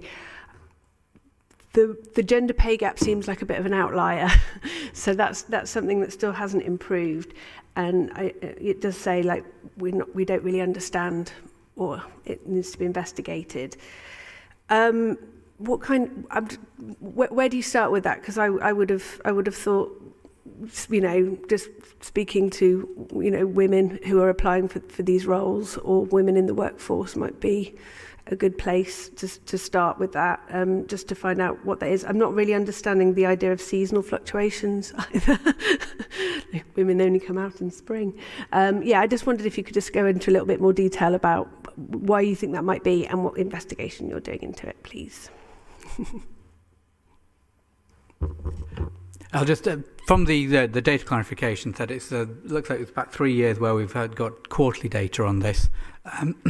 And the last couple of years, it has got worse, higher in Q3. And that is the point that is being looked at by the relevant team, because it's not clear why this should be particularly poor in Q3, because it has been around 2.8 for most of the other quarters. It's now 3.3 in this Q3, and it was 3.3 last Q3. In terms of the action, though, I guess if I pass to Rebecca for a little bit more. Yeah, I think it's more, they're saying seasonal in that always within this quarter, nothing to do with actual seasons. But the annual gender pay gap is reported as part of the annual report for the Equity and Inclusion Strategic Framework. So there'll be, for full council in July, that annual report will be coming through with the full set of everything that HR have tried in the last year and what they're doing to tackle it. So that gives a bit more of a comprehensive view than just looking at the snapshot of this slightly odd quarter, which they don't really understand why it fluctuates every year. So there'll be more coming on that, but we'll pass on your feedback in the meantime as well to them. Any more questions or comments? Councillor Malik. Yeah. So if I can just point to BPPM 536, which is increase the percentage of all equality action plan actions. And note that the Q1 and Q3 data isn't there, but the red arrows pointing down. Can I have some clarity about what this is about? And because obviously, the write-up next to it is all important stuff. And so what's going to be done about this and how are we going to improve the data on this? Yeah, so it's only collected twice a year, which is why there's 2 quarters which are missing. So the next collection will be happening soon. So there'll be, and again, that will be covered in the annual report of the Equity Inclusion Strategic Framework. We have also just drafted a whole new set of equality action plans, which have come in for, I think there's only a couple of those outstanding now, but we've got them for the next year. One of the things that we've introduced to improve the quality of the equality action plans is new divisional E&I working groups, equity and inclusion working groups. So those are chaired by the director of each division, and as part of that they'll be going through all of the divisional equality action plans, checking in on them, monitoring progress against actions, and then providing input into what the new actions will be for the following year. So we're really hoping to see a lot more, that to be a lot more integrated into the day-to-day workings of different divisions. Thank you. Any more questions or comments? Okay, in that case, I'd like to move that the Strategy and Resources Policy Committee notes the performance against the business plan overall. So I don't know why I said move that, because it's not a vote, it's just for noting. So can I just ask that the Strategy and Resources Policy Committee notes performance against the business plan overall, including the themes, summary reports and issues raised, and measures to address performance issues to be implemented by relevant services. And 2, that the Strategy and Resources Policy Committee notes performance against the effective development organisation theme in particular, including issues raised and measures to address performance issues to be implemented by relevant services. Can I take that as noted? Thank you. Thank you, Rebecca. Thank you, Nick. We'll now move on to agenda item number 11, which is the Period 10 Financial Update Report for 24-25. This report presents information and analysis to the committee in the Council's financial performance, on the Council's financial performance against the approved budget and its forecast use of resources for the financial year 24-25. The recommendations in the report are for noting only. As a point of clarification, further to a point raised in one of the public questions, I'd like to clarify that in relation to Appendix A1, paragraph 3.3.1, page 191 of the public agenda pack, it should be noted that no final decision has been taken to sell the Botteyard Studios, as I also clarified a bit earlier. And I'd like to invite Andy Wavery, Director of Finance, to introduce and outline the report. Andy. Thank you, Chair.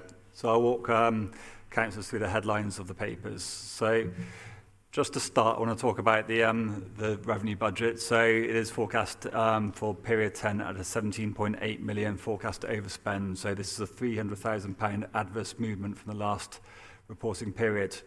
To give a bit of context on that number, that is around 3.3% of the net revenue budget. And that position is after 16.2 million of corporate mitigation. So this is the net projected overspend. So from the last period, some of the adverse movements have been in children's education. That's around 1.5 million, predominantly from out-of-area placements and sanctuary services costs. These have been partially mitigated by favourable movements in adults and communities from a positive variance in service user contributions to care. And there's also been a range of underspends across the resources budgets. So there has been some positive movement from the last period. Savings performance has gone up to 80%. So 39.6 million of the 40.5 million savings are forecast to be delivered by year end. So that is positive from the past period. And also the HRA forecast has improved from P8 by 1.1 million, moving to a 12.1 million forecast overspend. The DSG deficit has moved slightly adverse by 1.5 million. So that's a deficit of 17.6 million in year with a cumulative deficit of 54.7 million at year end. That's from the previous year's deficits rolling forward in the way the DSG accounting works. So both Public Health and the Bristol Harbour Authority are forecast to break even. And the capital programme, so just looking at the capital programme in its entirety, this is excluding contingency, so that's spend across the HRA and council schemes with a budget of 296 million. There's a forecast of 277 million against it, so 19 million of budget slippage going into future years. So the main council element of the programme is around 150 million with a forecast of 137 million, so around 13.3 million slippage. And the HRA element is 146 million with 140 forecast, so 6 million slippage.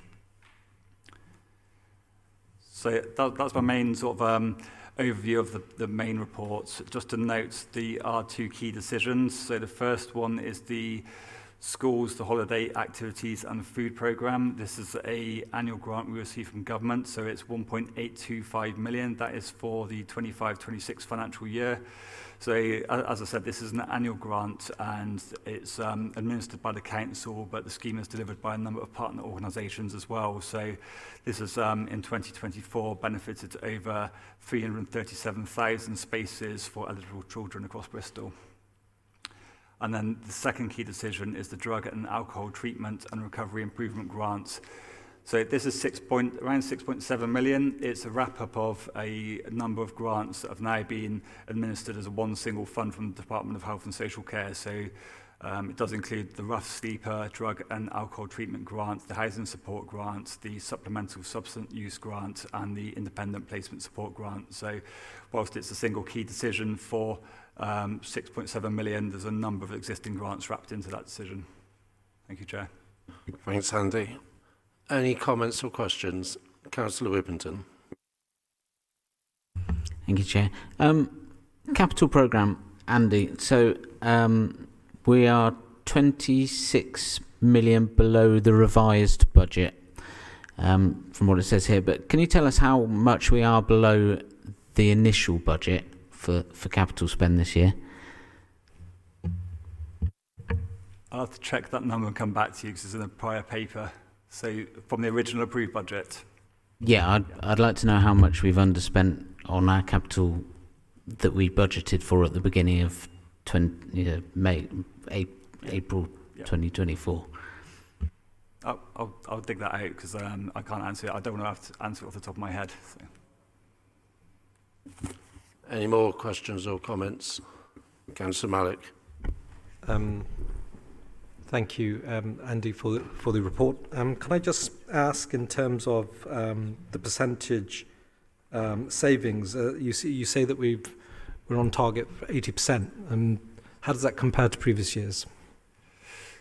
Well, from my knowledge of Bristol, it is an improvement. Prior years have been around the 70% mark, some years lower than that, and some years a little bit higher. But this is a good improvement on prior years. And just with regards to the urgent financial decisions, one of them was around the HAF. And in terms of the grant that was funded, is that the same as last year's grant? Is it more or less? It's not been reported as a movement from last year, so I'm not expecting that it's a cut to previous year's allocations. Okay, thank you. Any more comments or questions? Okay. On that point then, I would like to ask the committee to note the following. 1, the Council's General Fund forecasts outturn revenue overspend of 17.8 million at P10, 24-25, against the Council approved budget of 533.7 million. The performance on delivery of savings, the additional weighted net risk of 1.8 million per the risks and opportunities register, The Council's outturn position of £12.1 million overspend within the housing revenue account to be transferred to the HRA General Reserve at the year end. The Council's outturn position of a £33 million overspend, net £17.6 million in the dedicated schools grant, and that this brings the carry forward deficit to £91.6 million.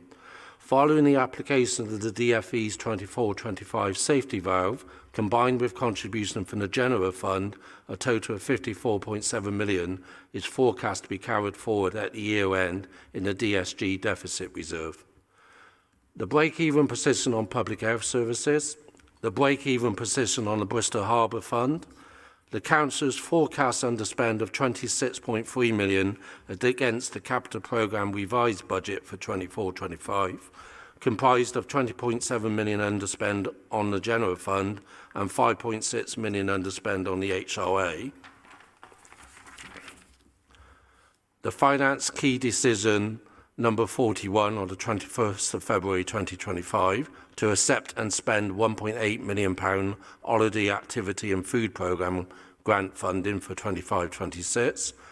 The Finance Key Decision number 40 on the 19th of February 2025 to accept and spend up to £6.7 million dated for 2025-2026. Can I take that as noted by the committee?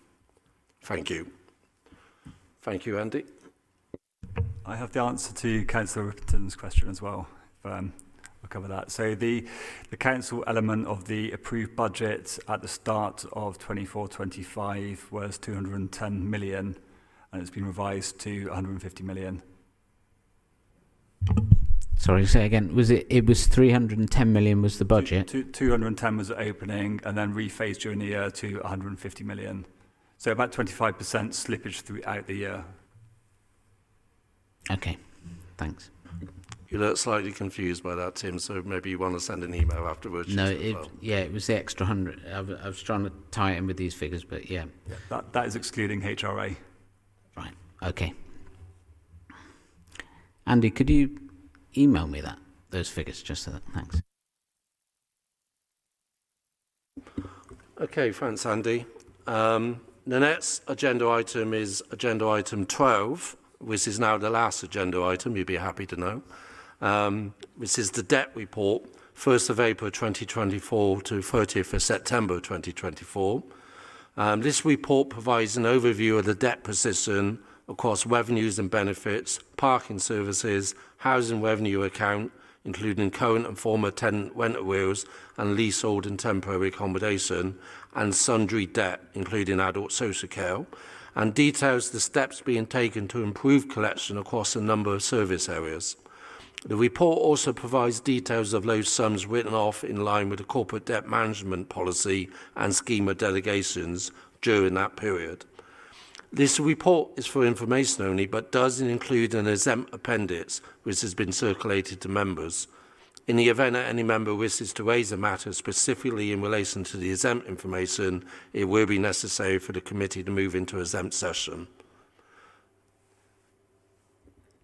And I don't have details of who's going to be presenting this, but I'm assuming it's going to be Graham. It is. Hello, my name's Graham Clapp. I'm Head of Revenues and Benefits. So just to give a bit of context with regard to this report, as has been said, this is the overview of the debt position as of September 24 across various services. And I've got Jane Hadley to my right, who manages my income collection team, and Paul Sylvester from Housing, in case there are any questions in that area. So for context, the Council collects income from many streams. Those could be statutory, such as local tax, or non-statutory, such as for services that are provided. Those invoicing and recovery processes must be lawful, effective and fair to ensure prompt collection and minimise the debt that's owed to the Council. And where recovery action is necessary, the policy that we have ensures that the Council is consistent in its approach and assists customers who experience financial difficulty. And as we know, a loss of income could result in reduction of services. Aged debt becomes increasingly difficult to collect for several reasons, including a greater likelihood of there being a change in the debtor's circumstances. Debtors may have other debts to collect, and the further we go back, the harder it becomes because debtors question its legitimacy and it becomes harder to collect. The Council recognises that the higher cost of living continues to affect citizens and businesses, increasing pressure on both household budgets and business operating costs. And we have a range of measures in place to support those, mitigate those things. Paying by debt is direct debit is convenient, safe and costs less to process than other payment methods and is actively promoted wherever appropriate or possible. So on to the current position of debt. Debt is an evolving position, and as such, this report just reflects a snapshot in time. And also the table, which I'll go on to in a moment, shows the estimated amount overdue by income type and a percentage of the total. And it's important to note that in previous reports, we've reported on the total amount of debt that's due as opposed to overdue. So it will be a different figure and will be a different reporting mechanism.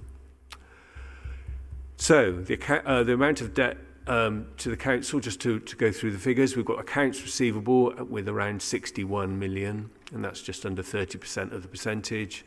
54 million with regard to council tax, 26% of the debt. Business rates 19 million, just over 9%. Overpaid housing benefit from debtors, 9 million. Overpaid housing benefit from benefits, so that's how we collect it from the benefits, just under 10 million. The housing revenues account, so current rent arrears, former tenants arrears and leasehold, 17.2 million at 8.35%. Temporary accommodation, just under 4 million, just under 2%. And then we've got parking services, which is 1.5 million for penalty charge notices, bus lane enforcement, 1.4 million, and clean air zone, which is 28.5 million pounds. So to just go through those figures, the accounts receivable figure relates to all invoices managed through the corporate financial system, of which there were just under 66,000 invoices issued for a total sum of around £86 million between April and September. Some of these invoices are due immediately, others are issued in advance for a due date. So for the purposes of the table below, we've counted the amounts outstanding for over 30 days. And those are the figures you can see. Debt levels across all stages fluctuate over time due to the ad hoc nature of invoicing. Year-end figures tend to be higher due to seasonal variations. Unpaid invoices are followed up with 2 reminders and a final notice, and the whole process there takes around 90 days. So the accounts receivable collection rate trends are shown in figure 1, which you can see in front of you. And we've split that out by direct debit and non-direct debit. And you can see in this particular area, the vast majority of debt is collected by a non-direct debit. Moving on to council tax, the arrears for prior years stood at just under 40 million on the 30th of September 24. That was reduced from 51.8 million at the start of the year, and the collection figures trends are shown in figure 2. There were just over 211,000 annual bills issued for a total sum of £334 million during March of 2024. And during the course of the year, we would probably normally expect to issue a broadly similar figure of bills in response to changes of people's circumstances. Unpaid council tax for the current year 24 to 25 amounted to just under £15 million on the 30th of September 24. Again, this is a snapshot in time, comprises arrears that are subject to recovery action, but also includes amount that will be offset by the award of discounts or exemptions, such as the council tax reduction scheme, across the year. And there are the council tax collection figures in the table for you. Collection remains challenging due to several factors. Obviously, we increase council tax charging every year. We've done that for 23, 24, 24, 25, and about to do it for 25, 26. The average bandy council tax set by local authorities for England in 23-24 was 2,100. In Bristol, it was nearly 2,500. It says increased work volumes have led to processing changes, but we are making significant progress in the amount of council tax work we've got outstanding, and it's in a far better place now than it was in the middle of the year. Reminder notices have to be issued through the policy, and unpaid cases will take longer to process through the recovery changes. During the pandemic, we paused recovery action for 18 months, and that did result in a backlog, which we have largely worked through, but it is fair to say that we're still showing very small amounts of impact with regard to that. And underneath it's a split of direct debit and non-direct debit. So as you can see, in April, our direct debit percentage was around 63%. We've increased that significantly since then. It's around 70 now. With regard to business rates, the arrears for previous years stood at £11 million on the 30th of September 24. That's a reduction compared to the start of the year of 14.3 million, and the collection rate trends are shown in figure 3. Obviously, considerably fewer bills sent out on business rates than compared to council tax. So around 16,500 bills were issued for the sum of £248 million. And recovery action continues where there is no repayment. Broadly similar with regard to the direct debit, 35% on direct debit and 65% on non-direct debit. Just to go through outstanding housing benefit, total outstanding in September was shown as 18.2 million. And that's shown split from 2 areas. So benefits, as I mentioned earlier, which is repaid by an ongoing entitlement from someone's housing benefit or their landlord's payment. We can also seek recovery via DWP from other welfare benefits, and that's increasingly becoming universal credit as housing benefit migration is proceeding apace. And debtors, where collection and recovery are via invoice and reminders. Individual debts move between the 2 areas of the system depending on the person's circumstances at the time. In January, the weekly recovery rate for those remaining on housing benefit, it says will be increased, it has been increased now because obviously we're beyond January, to 13.65 for those cases that are due to migrate to universal credit. All the other cases will continue at their existing reduced rate of 4.25, but can be further reduced if people find themselves in exceptional hardship and make representation.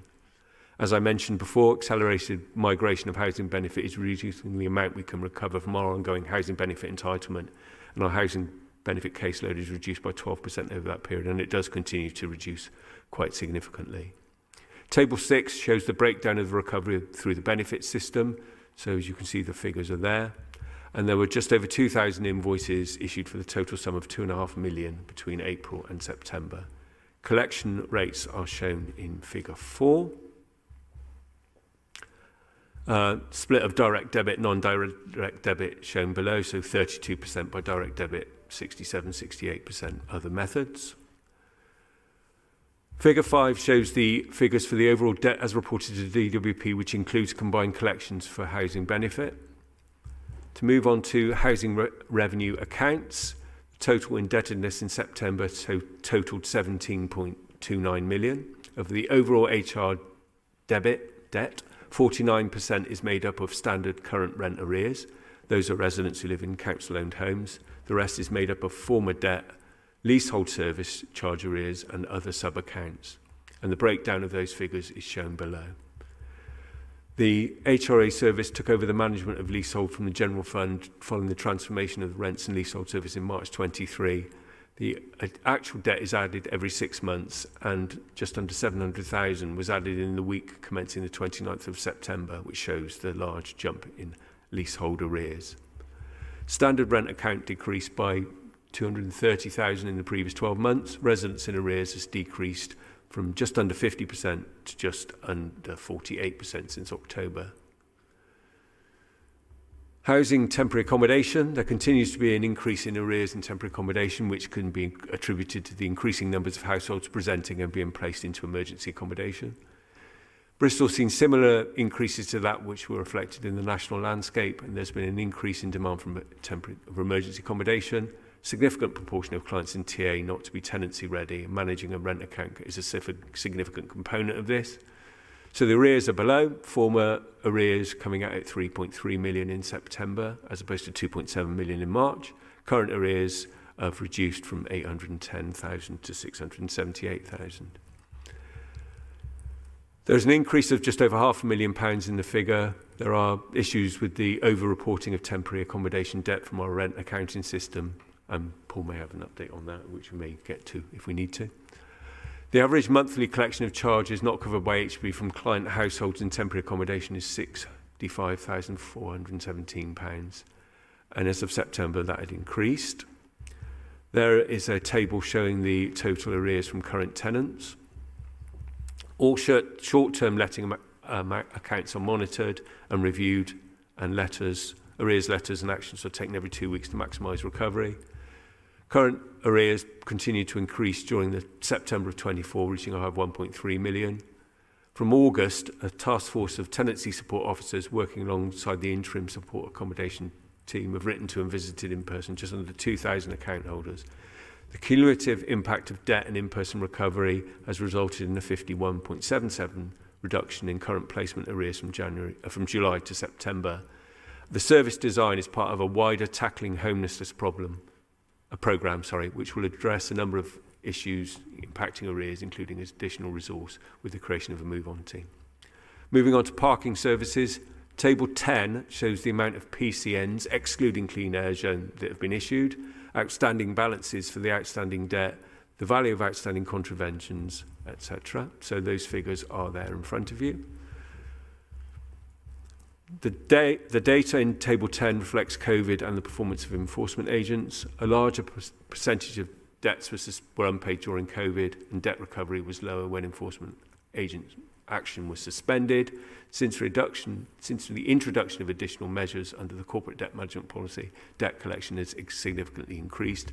A lot of the debt collected in 23-24 collected to a backlog of PCNs from previous years, and we do not expect this level to be needed longer term.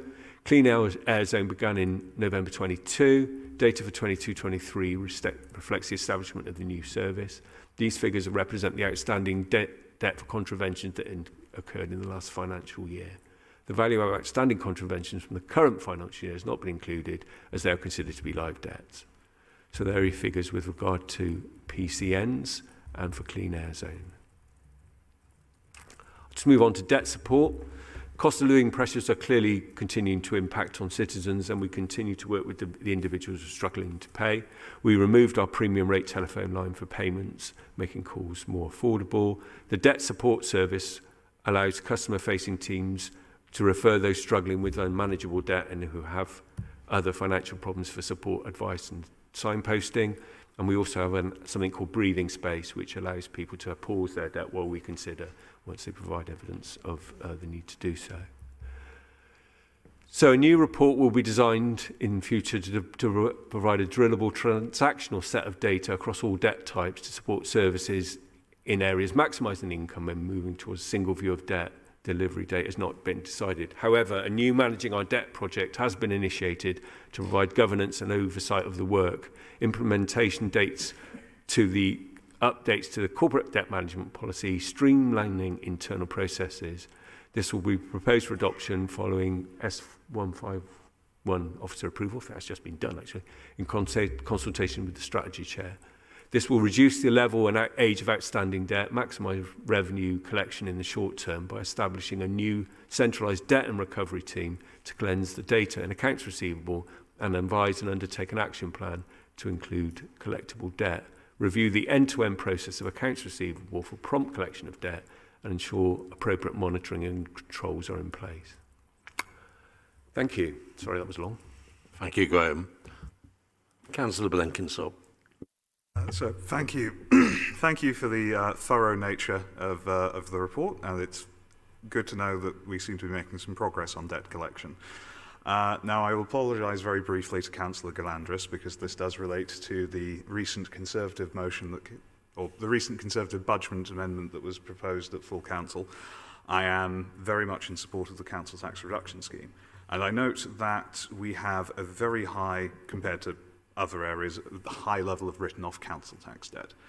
My question to you, and I appreciate this is potentially complex and might be something that you want to go and look at, is whether or not, if we were to reduce the provision of the council tax reduction scheme, or to put in different layers of it, or otherwise mess around with the provision as it currently stands, do we believe that that would lead to a much greater increase in the amount of council tax debt we have to write off as we're trying to recover it from people who bluntly aren't in a position to pay in the first place? I think what you're referring to is covered by the exempt session. So I don't know if, Graham, you're able to answer that without going into the exempt information. It's difficult to do so. I mean, what I would say is we're also, I think nearly everybody apart from Councillor Edwards and Councillor Williams is no longer a part of the task and finishing group, which is dealing with low-income households. I believe, although Councillor Mack's not around, that we're proposing to have some conversations about where we go with CTR in that group.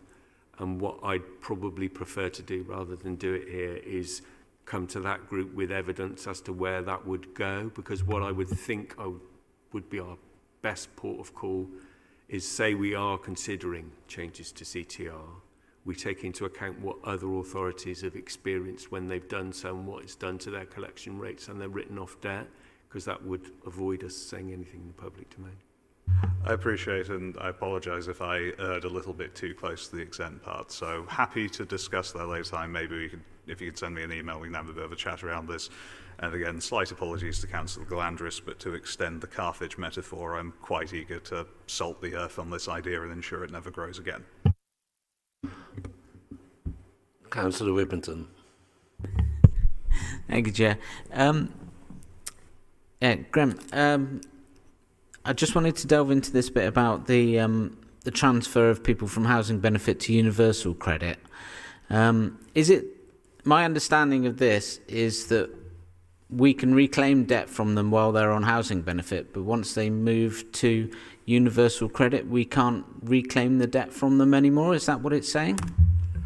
Not quite. I mean, the easiest way to describe this is universal credit migration has been ongoing now for a couple of years, but it's really accelerated in the last 12 months, causing the housing benefit register. It's only about 14,000 now. Now, just to give you a ballpark, I started in 2016, it was 44,000. So a great percentage of people of working age are no longer on housing benefit. So when they are on housing benefit, it's extremely easy for us as an organisation to make a direct payment from our own source, in effect. There's a slightly labyrinthine process by which, when we find someone on UC, we have to contact DWP. We have to ask DWP to make the deduction, and DWP then can make the deduction. It's really more making the point that we're not masters of our destiny now in a way that we were before. So it's possible we can deduct from universal credit. What we also don't know, which makes it really complicated, is if DWP have other deductions that they're taking from that person's benefit, which we wouldn't be aware of because we don't administer the benefit, they would probably take priority. So it's the capacity for us to control the recovery in a way that we can do and certainly could do before universal credit migration became a big thing.